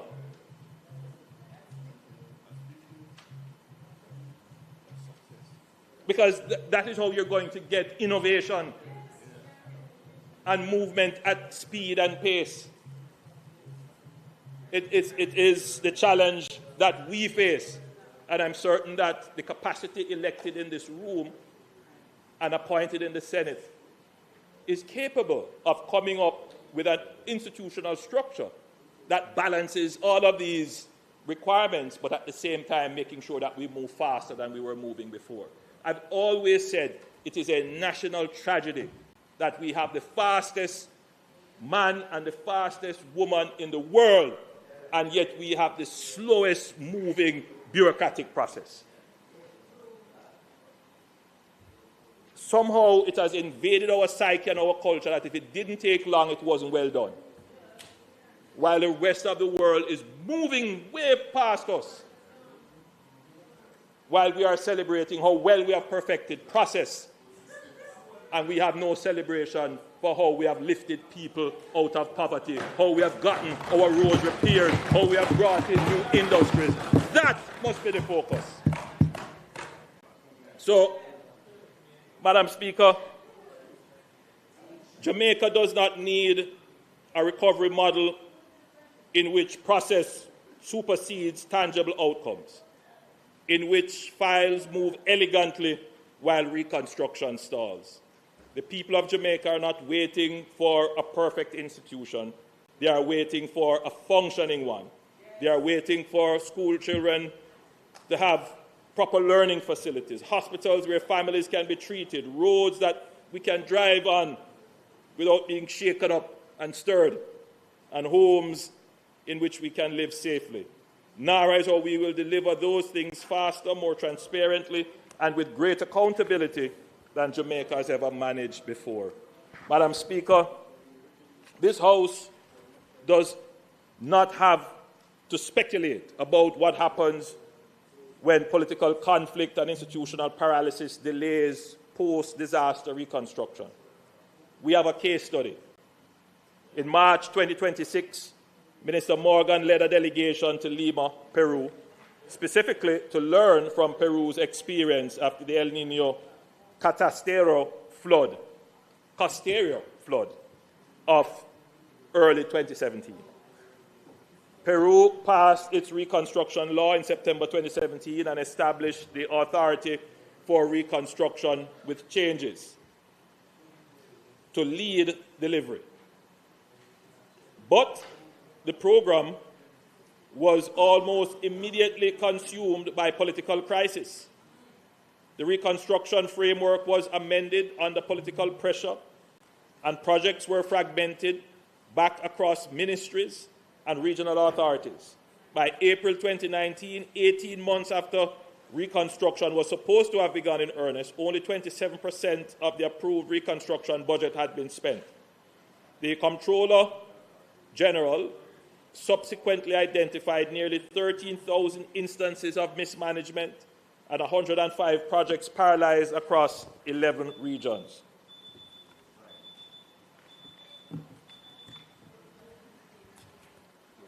Madam Speaker, with the time for the Prime Minister's presentation having expired, we ask that it be extended sufficiently for him to conclude his presentation.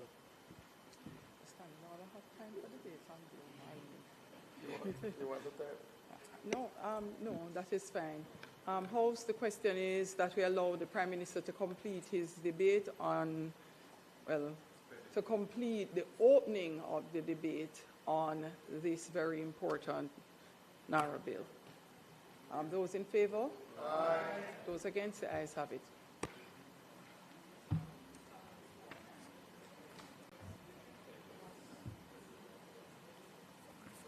Thank you, Madam Speaker. Thank you, members, for the extension of the time.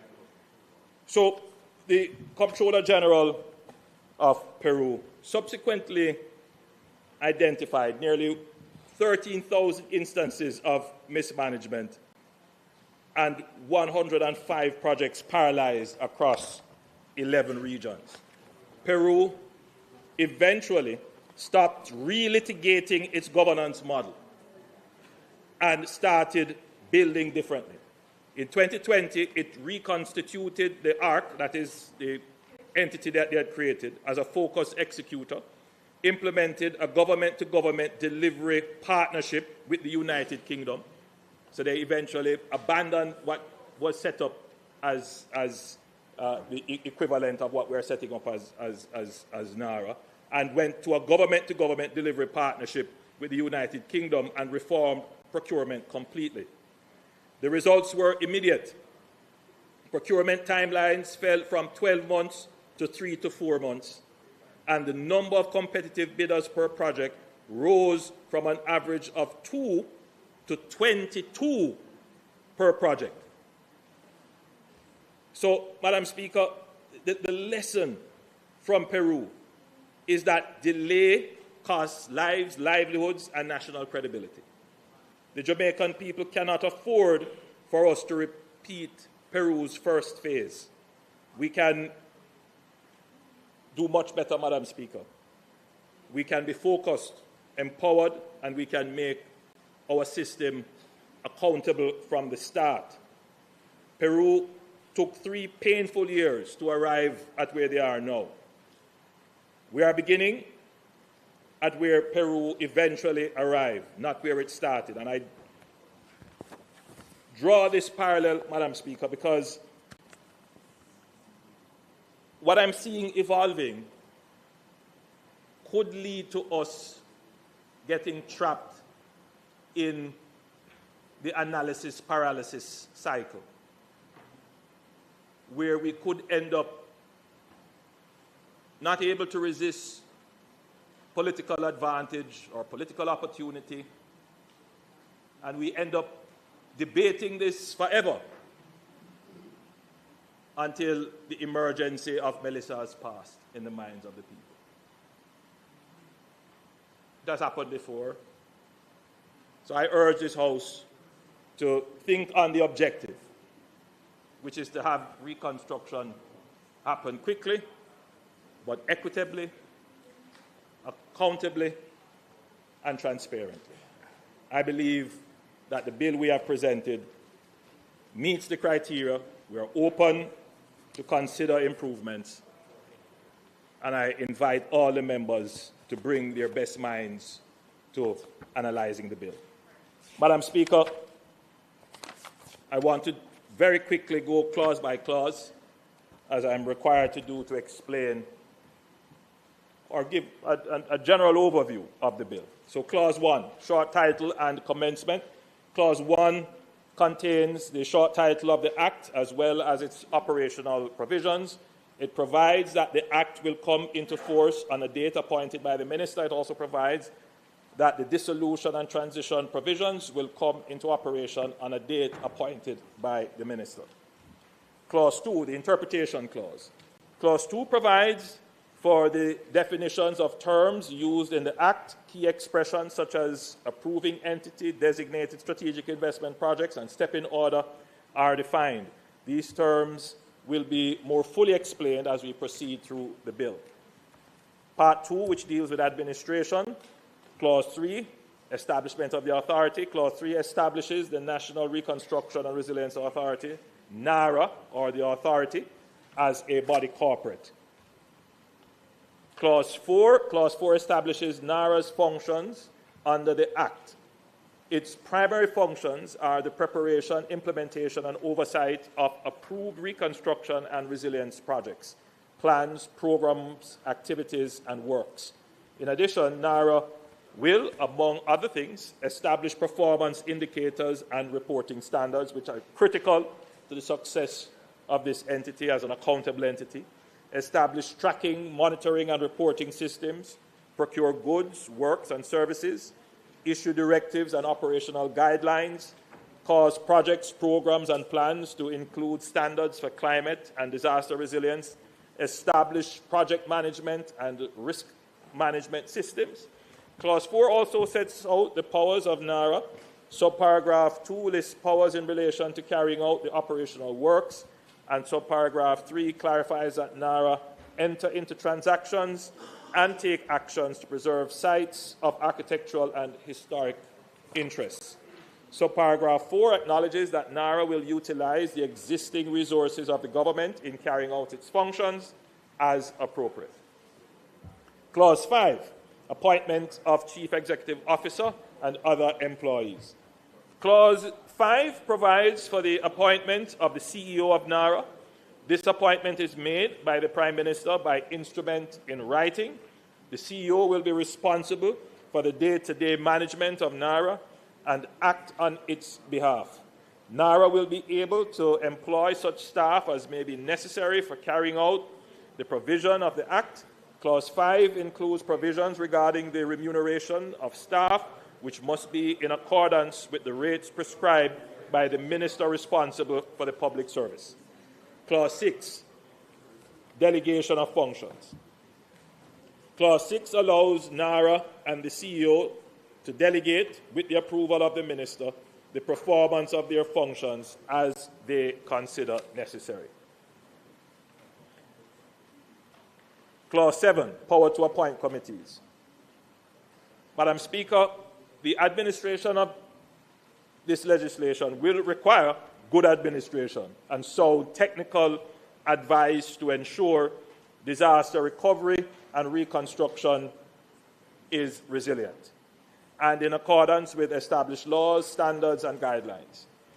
It may therefore be necessary to appoint an appropriately constituted committee to examine and report on matters relating to the Act. This would be akin to the advisory board. Clause 7, again, the leader of the opposition missed that clause.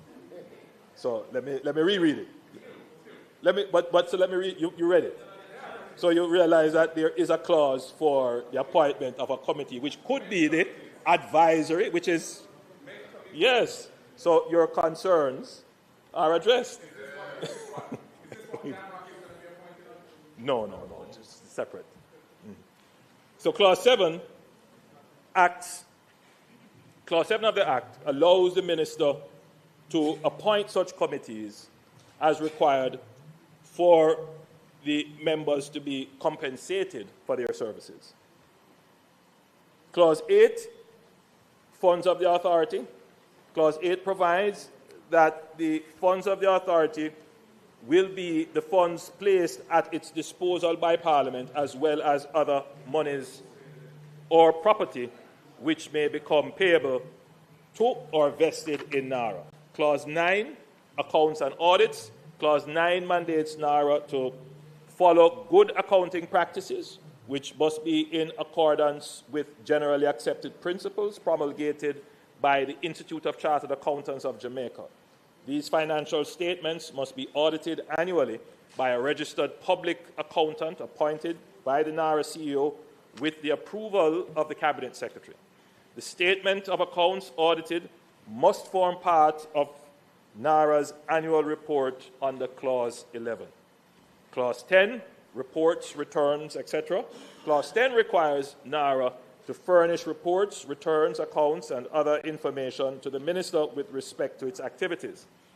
Clause 11, annual and other reports. Clause 11 requires NARA to prepare annual reports which must include the audited statements of accounts under Clause 9.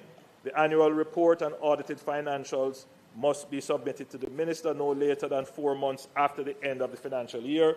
The minister must then have the annual report, annual statement of accounts, and auditor's report tabled in Parliament. Clause 12, corporate plan, etc. Clause 12 requires NARA to submit a corporate plan, operating plan, and its estimates of revenues and expenditure to the ministry by the 30th of September each year. Clause 13, directions to the authority. Clause 13 empowers the minister to give directions to NARA. Such directions will seek to ensure the effective performance of NARA's function and that approved reconstruction and resilience projects, as well as designated strategic investment projects, are executed in accordance with Cabinet's approval and the public interest. Clause 14, obligation to secrecy. Clause 14 creates an obligation of secrecy and confidentiality for employees of NARA and other persons having an official duty under the Act. Disclosure contrary to this obligation is an offence. However, the obligation is subject to the proviso that it does not apply to any disclosure that is required by the Act or any other law. Clause 15, indemnification of the Chief Executive Officer. Clause 15 allows NARA to indemnify the CEO or any other employee for losses with respect to civil, criminal, or administrative actions or proceedings by virtue of their employment with NARA, provided that said employee acted honestly and in good faith. Clause 16, right to indemnify. Clause 16 further provides that the CEO or other employee are entitled to indemnification by NARA in defending any civil, criminal, or administrative action or proceedings where they were substantially successful on the merits of their defense in the matter. Madam Speaker, Part 3, which deals with reconstruction and resilience projects, programs, and plans. Under Part 3, Clause 17, approved projects. Madam Speaker, Clause 17 provides for one of the central features of the NARA framework, the official Cabinet-approved list of reconstruction and resilience projects and designated strategic investment projects under FAST Jamaica. Clause 17 requires NARA to develop programs and detailed plans to include project scope, delivery arrangements, and timelines for their implementation of approved reconstruction and resilience projects. Implementation is subject to the approval of Cabinet. Clause 18, programs. Clause 18 deals first with reconstruction and resilience programs, which must be developed by NARA in consultation with relevant persons and in accordance with best practice and prescribed requirements. The goods, works, and services to be procured and the relevant persons involved in the program must be stated. The program must be submitted to Cabinet for approval and must be accompanied by the relevant plans for implementation. Clause 19. Clause 19 requires NARA to prepare the plans for implementation of approved reconstruction and resilience projects and monitor their implementation. The plan must be reviewed and periodically updated as necessary. NARA must establish mechanisms for receiving continuous and reliable information regarding the execution of the plans. Programs and plans must prioritize climate and disaster resilience and the need to identify and protect vulnerable areas. They must be informed by historic and current natural and climatic environmental processes and seek to eliminate, mitigate, or minimize adverse impacts. Clause 20, the register. Clause 20 provides that NARA shall cause a register of approved reconstruction and resilience projects to be kept. The register will be updated periodically with the approved projects appearing in the official list issued by Cabinet. The register will be made available electronically for public inspection.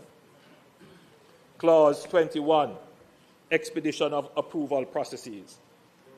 Clause 21 provides the mechanism for expediting the approval processes relating to the timely completion of approved reconstruction and resilience projects and designated strategic investment projects. It allows NARA to convene meetings of the various approving entities to establish timelines for inspections, evaluations, and assessments, deadlines for determining applications, and other inputs that inform applications. In many instances, approvals depend on inputs from entities that do not themselves approve the applications. Clause 21 contemplates all such matters will be brought within the framework to ensure complete efficiency and coordination of these critical projects. Having convened the approving entities, NARA will be authorized to issue directives regarding the manner in which applications and other inputs are to be handled. Clause 22, directives. Clause 22 requires an approving entity to manage the application review process in accordance with NARA's directives. Such directives must be issued in writing and may require the approving entity to A, process applications concurrently or sequentially, B, coordinate the processing of applications among other approving entities, C, proceed with consideration of an application where an approving entity may otherwise delay or decline to process an application solely because approval or input from another approving entity is pending. D, rely on approvals previously granted. E, determine an application within a specified period. And F, make exceptions to zoning requirements. Clause 23, actions to address non-compliance with directives. Clause 23 provides the mechanism for NARA to address non-compliance with its directives by approving entities. Where there is non-compliance with a directive, NARA may apply to the minister for step-in orders or take other steps necessary to secure compliance with the directive. Before applying to the minister, NARA must first obtain independent expert advice on the matter and must be satisfied that the requirements for approval have been met or exceeded, or that the terms, conditions, or qualifications of the approvals are not necessary.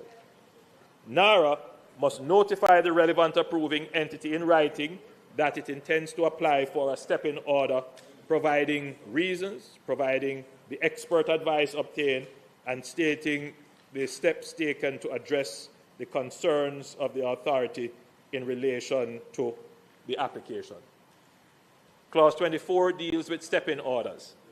Clause 24 provides that the minister may issue the step-in order approving the application or modifying the conditions of approval in relation to the matter for which NARA has sought a step-in order. The step-in order, once issued, will have effect as if it were the approval of the approving entity. However, prior to issuing a step-in order, the minister must be satisfied that the approving entity failed to comply with a directive of NARA, was notified of the non-compliance, that the independent expert advice was sought which supports the application for a step-in order, and that it is appropriate in all the circumstances to make the order. The minister must also give the approving entity the opportunity to make representations prior to issuing the step-in order. Madam Speaker, I wish members to pay attention to these clauses because they substantially seek to balance the crux of the matter, which is to expedite approvals, expedite permitting, but at the same time pay attention to the essence of our administrative law, which is to have a process of independent review, to allow for appeal, and to involve expert advice. And we have tried to capture all of that. So I encourage members to look at clauses 22, 23, 24, and of course 25, which is a designation of strategic investment projects. Clause 25 allows Cabinet to designate a project to be a strategic investment project, which provides similar benefits as approved reconstruction and resilience projects.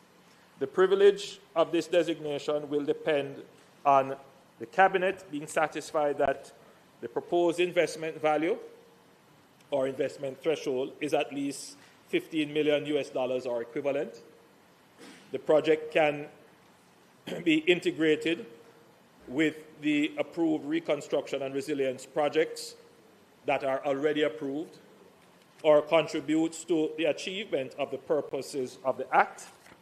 And the project falls within a list of specified sectors or any other sector that the Cabinet may determine where strategic opportunities arise that serve the reconstruction and economic resilience objective of the Act. The investment threshold may be amended by order subject to affirmative resolution. Clause 26.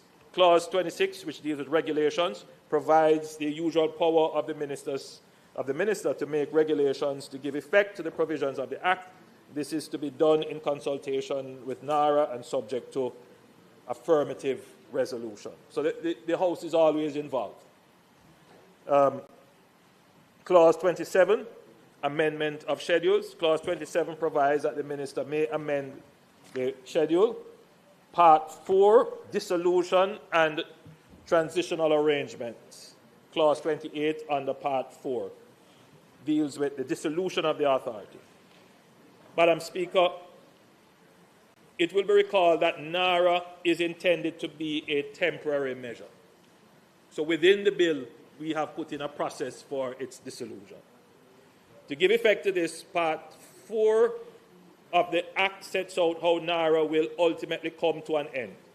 As indicated earlier, this Part 4 will come into force on a future date to be appointed by the minister and is therefore worded prospectively. This will allow the affairs of NARA to be properly wound up before its sudden dissolution. Clause 29, savings of agreements, arrangements, etc. Clause 29 provides a transfer of any reference to NARA after its dissolution to be construed as a reference to the government. This encompasses any agreement, arrangement, contract, instrument, or other document. The provision includes the necessary safeguards to preserve the interests of third parties and the public. Clause 30, the transitional arrangements for money. Clause 30 provides that after dissolution, monies held by or become payable to NARA shall be credited or payable to the consolidated fund. Clause 31, devolution of assets and liabilities. Clause 31 provides that assets, rights, and liabilities of NARA shall become vested in the Commission of Lands, Accountant General, or the government as appropriate. Clause 32, transfer of official records. Clause 32 provides that the records of NARA shall be transferred to the responsible ministry. Clause 33, transitional arrangements. Clause 33 provides that the transfer of real property under Clause 32 shall not be treated as a transfer for which transfer tax, property tax, or stamp duty is chargeable. Clause 34, duration of the Act. Clause 34 provides that the Act shall continue in force until the day after the day of dissolution. The schedule. Office of the Chief Executive Officer of the National Reconstruction and Resilience Authority. Paragraph 1, tenure of the CEO. Paragraph 1 provides that the tenure of the CEO shall not exceed 3 years. It also limits eligibility by excluding sitting members of either House of Parliament or local government. Paragraph 2, publication of the name of the CEO. Paragraph 2 provides that the name of the CEO and every change in CEO must be published in the Gazette. Paragraph 3, resignation. Paragraph 3 provides that the CEO may resign at any time and that resignation takes effect as from the date set out in the instrument. Paragraph 4, revocation of appointment of the CEO. Paragraph 4 provides that the Prime Minister may revoke the appointment of the CEO for any of the prescribed reasons, including convictions past or present, inability, very important, inability to perform functions due to mental or physical infirmity, bankruptcy, or failure to act or to carry out the functions under the Act. Paragraph 5, authentication of documents. Paragraph 5 provides for the authentication of documents, and paragraph 6 of records. Paragraph 6 provides the keeping of business records for NARA by the CEO. Paragraph 7, the office of the CEO is not a public office. Paragraph 7 established that the CEO is not a public office for the purpose of Chapter 5 of the Constitution. Madam Speaker, it is important to reassure the public that while we work assiduously to procure the necessary goods, works, and services of for NARA's effectiveness, we will treat with procurement in a manner that is expeditious but ensures transparency, accountability, and fiscal prudence.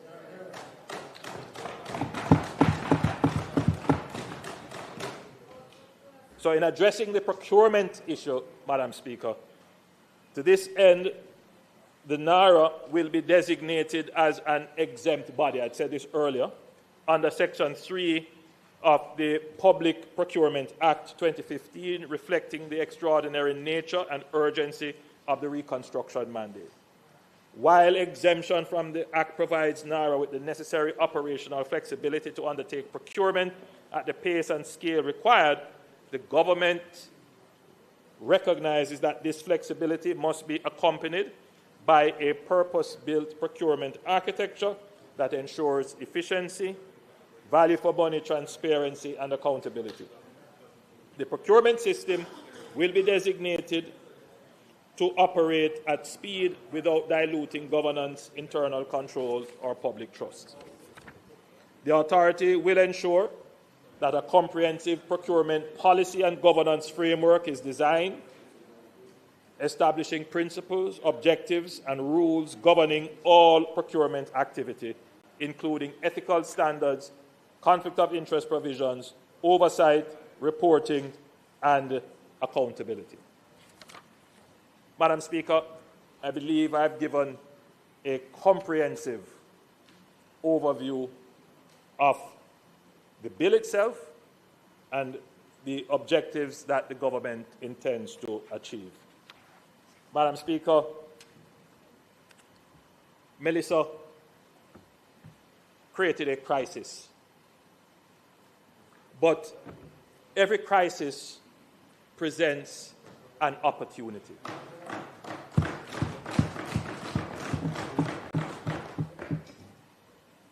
It is up to us as the leaders of the nation to recognize the opportunity and to determine in ourselves to seize the opportunity.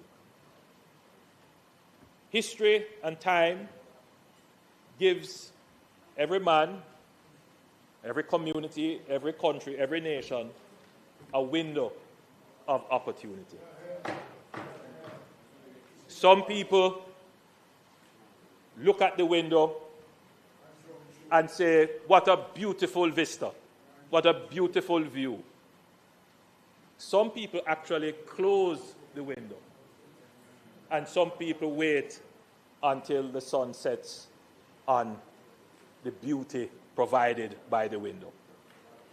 There have been times in our history where we have dithered, we have become trapped in extensive political litigation of the actions required.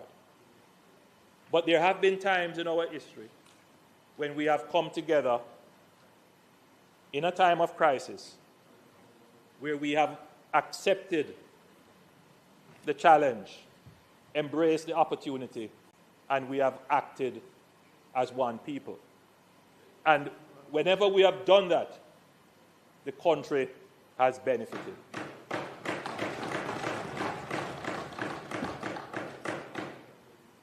Madam Speaker, when we acted to treat with political violence and form the Electoral Commission,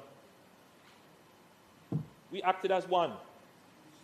and we were able to eliminate political violence from our political culture. We can do it. Madam Speaker, when we faced a national debt of 147% of GDP, we were on the brink of collapse financially as a nation. We came together. I was leader of the opposition at that time. No bill that came to Parliament was unnecessarily held up for any political gain.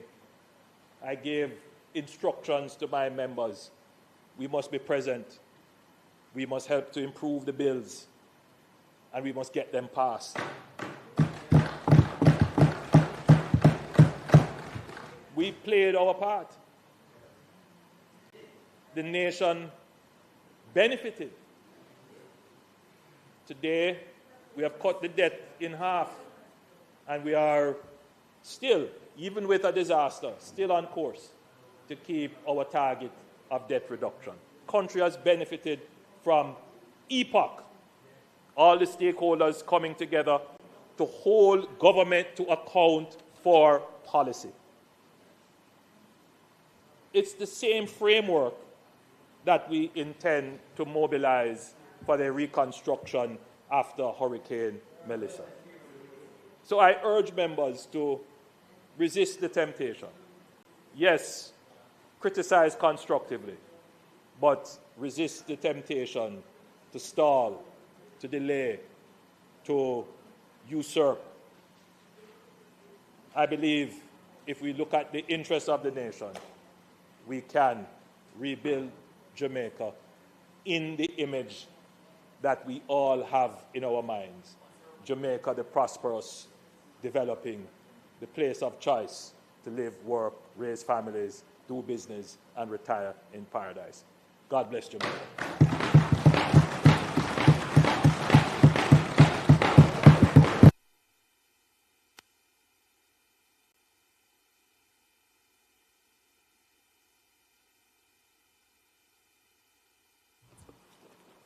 Leader of Opposition Business, the member from Kingston, Eastern Port Royal. Thank you very much, Madam Speaker. As you can appreciate, this matter, and especially the bill being just tabled, and we certainly like to see sight of the Prime Minister's presentation. We will not respond today, but we'll hold until next week, Tuesday. To say for the record, Madam Speaker, which I didn't say when I opened, it was not the intention of the government to seek to close the bill today. We recognize that the opposition would want to review the various clauses that are new to the bill, and members would want to adequately prepare themselves to participate in this historic and momentous occasion.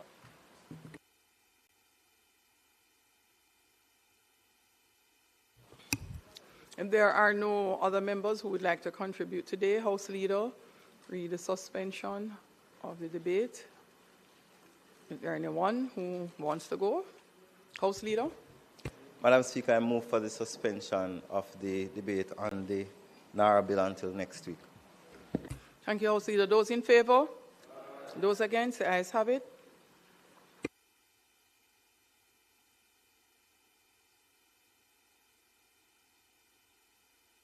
The Speaker is not intending to do any further business today, but just to signal, next week we will start our sectoral presentations.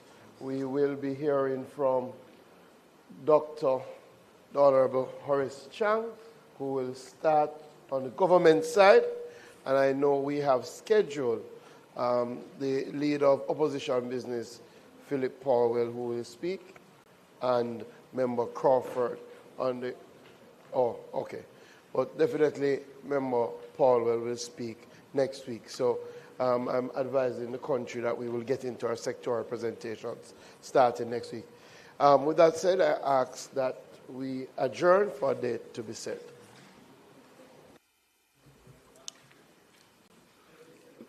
Members, it is safer. It's safer. Members, the question is that we do now adjourn for a date to be fixed. Those in favour? Those against? The ayes have it. This Honourable House now stands adjourned.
Whenever you hear the following tone, the Office of Disaster Preparedness and Emergency Management, ODPEM, will be giving information on an emergency situation affecting the island. Please be on the alert and listen to your radio and television for further information.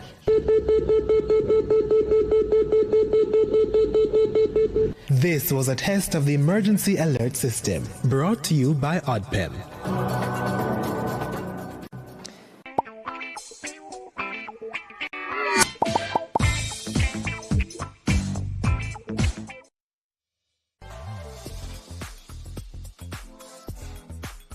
Jamaica is on the move with smarter and cleaner transportation. The government is enhancing the JUTC fleet with 100 new CNG buses with 10 specially outfitted for the disabled.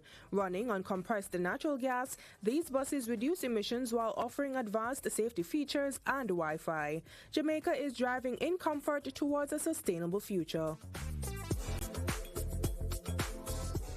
Overtake and bring back everything. Bask in the awesome Word of God and the life-changing experience of fellowship. Bask in the revival time, 8 a.m. on Sundays, right here on the People's Station.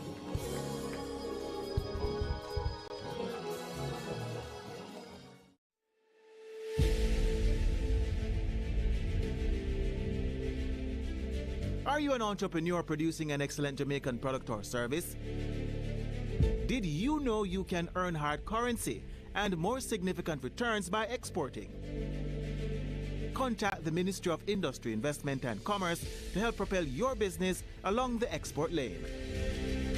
Everything you can produce, the Jamaicans overseas want it.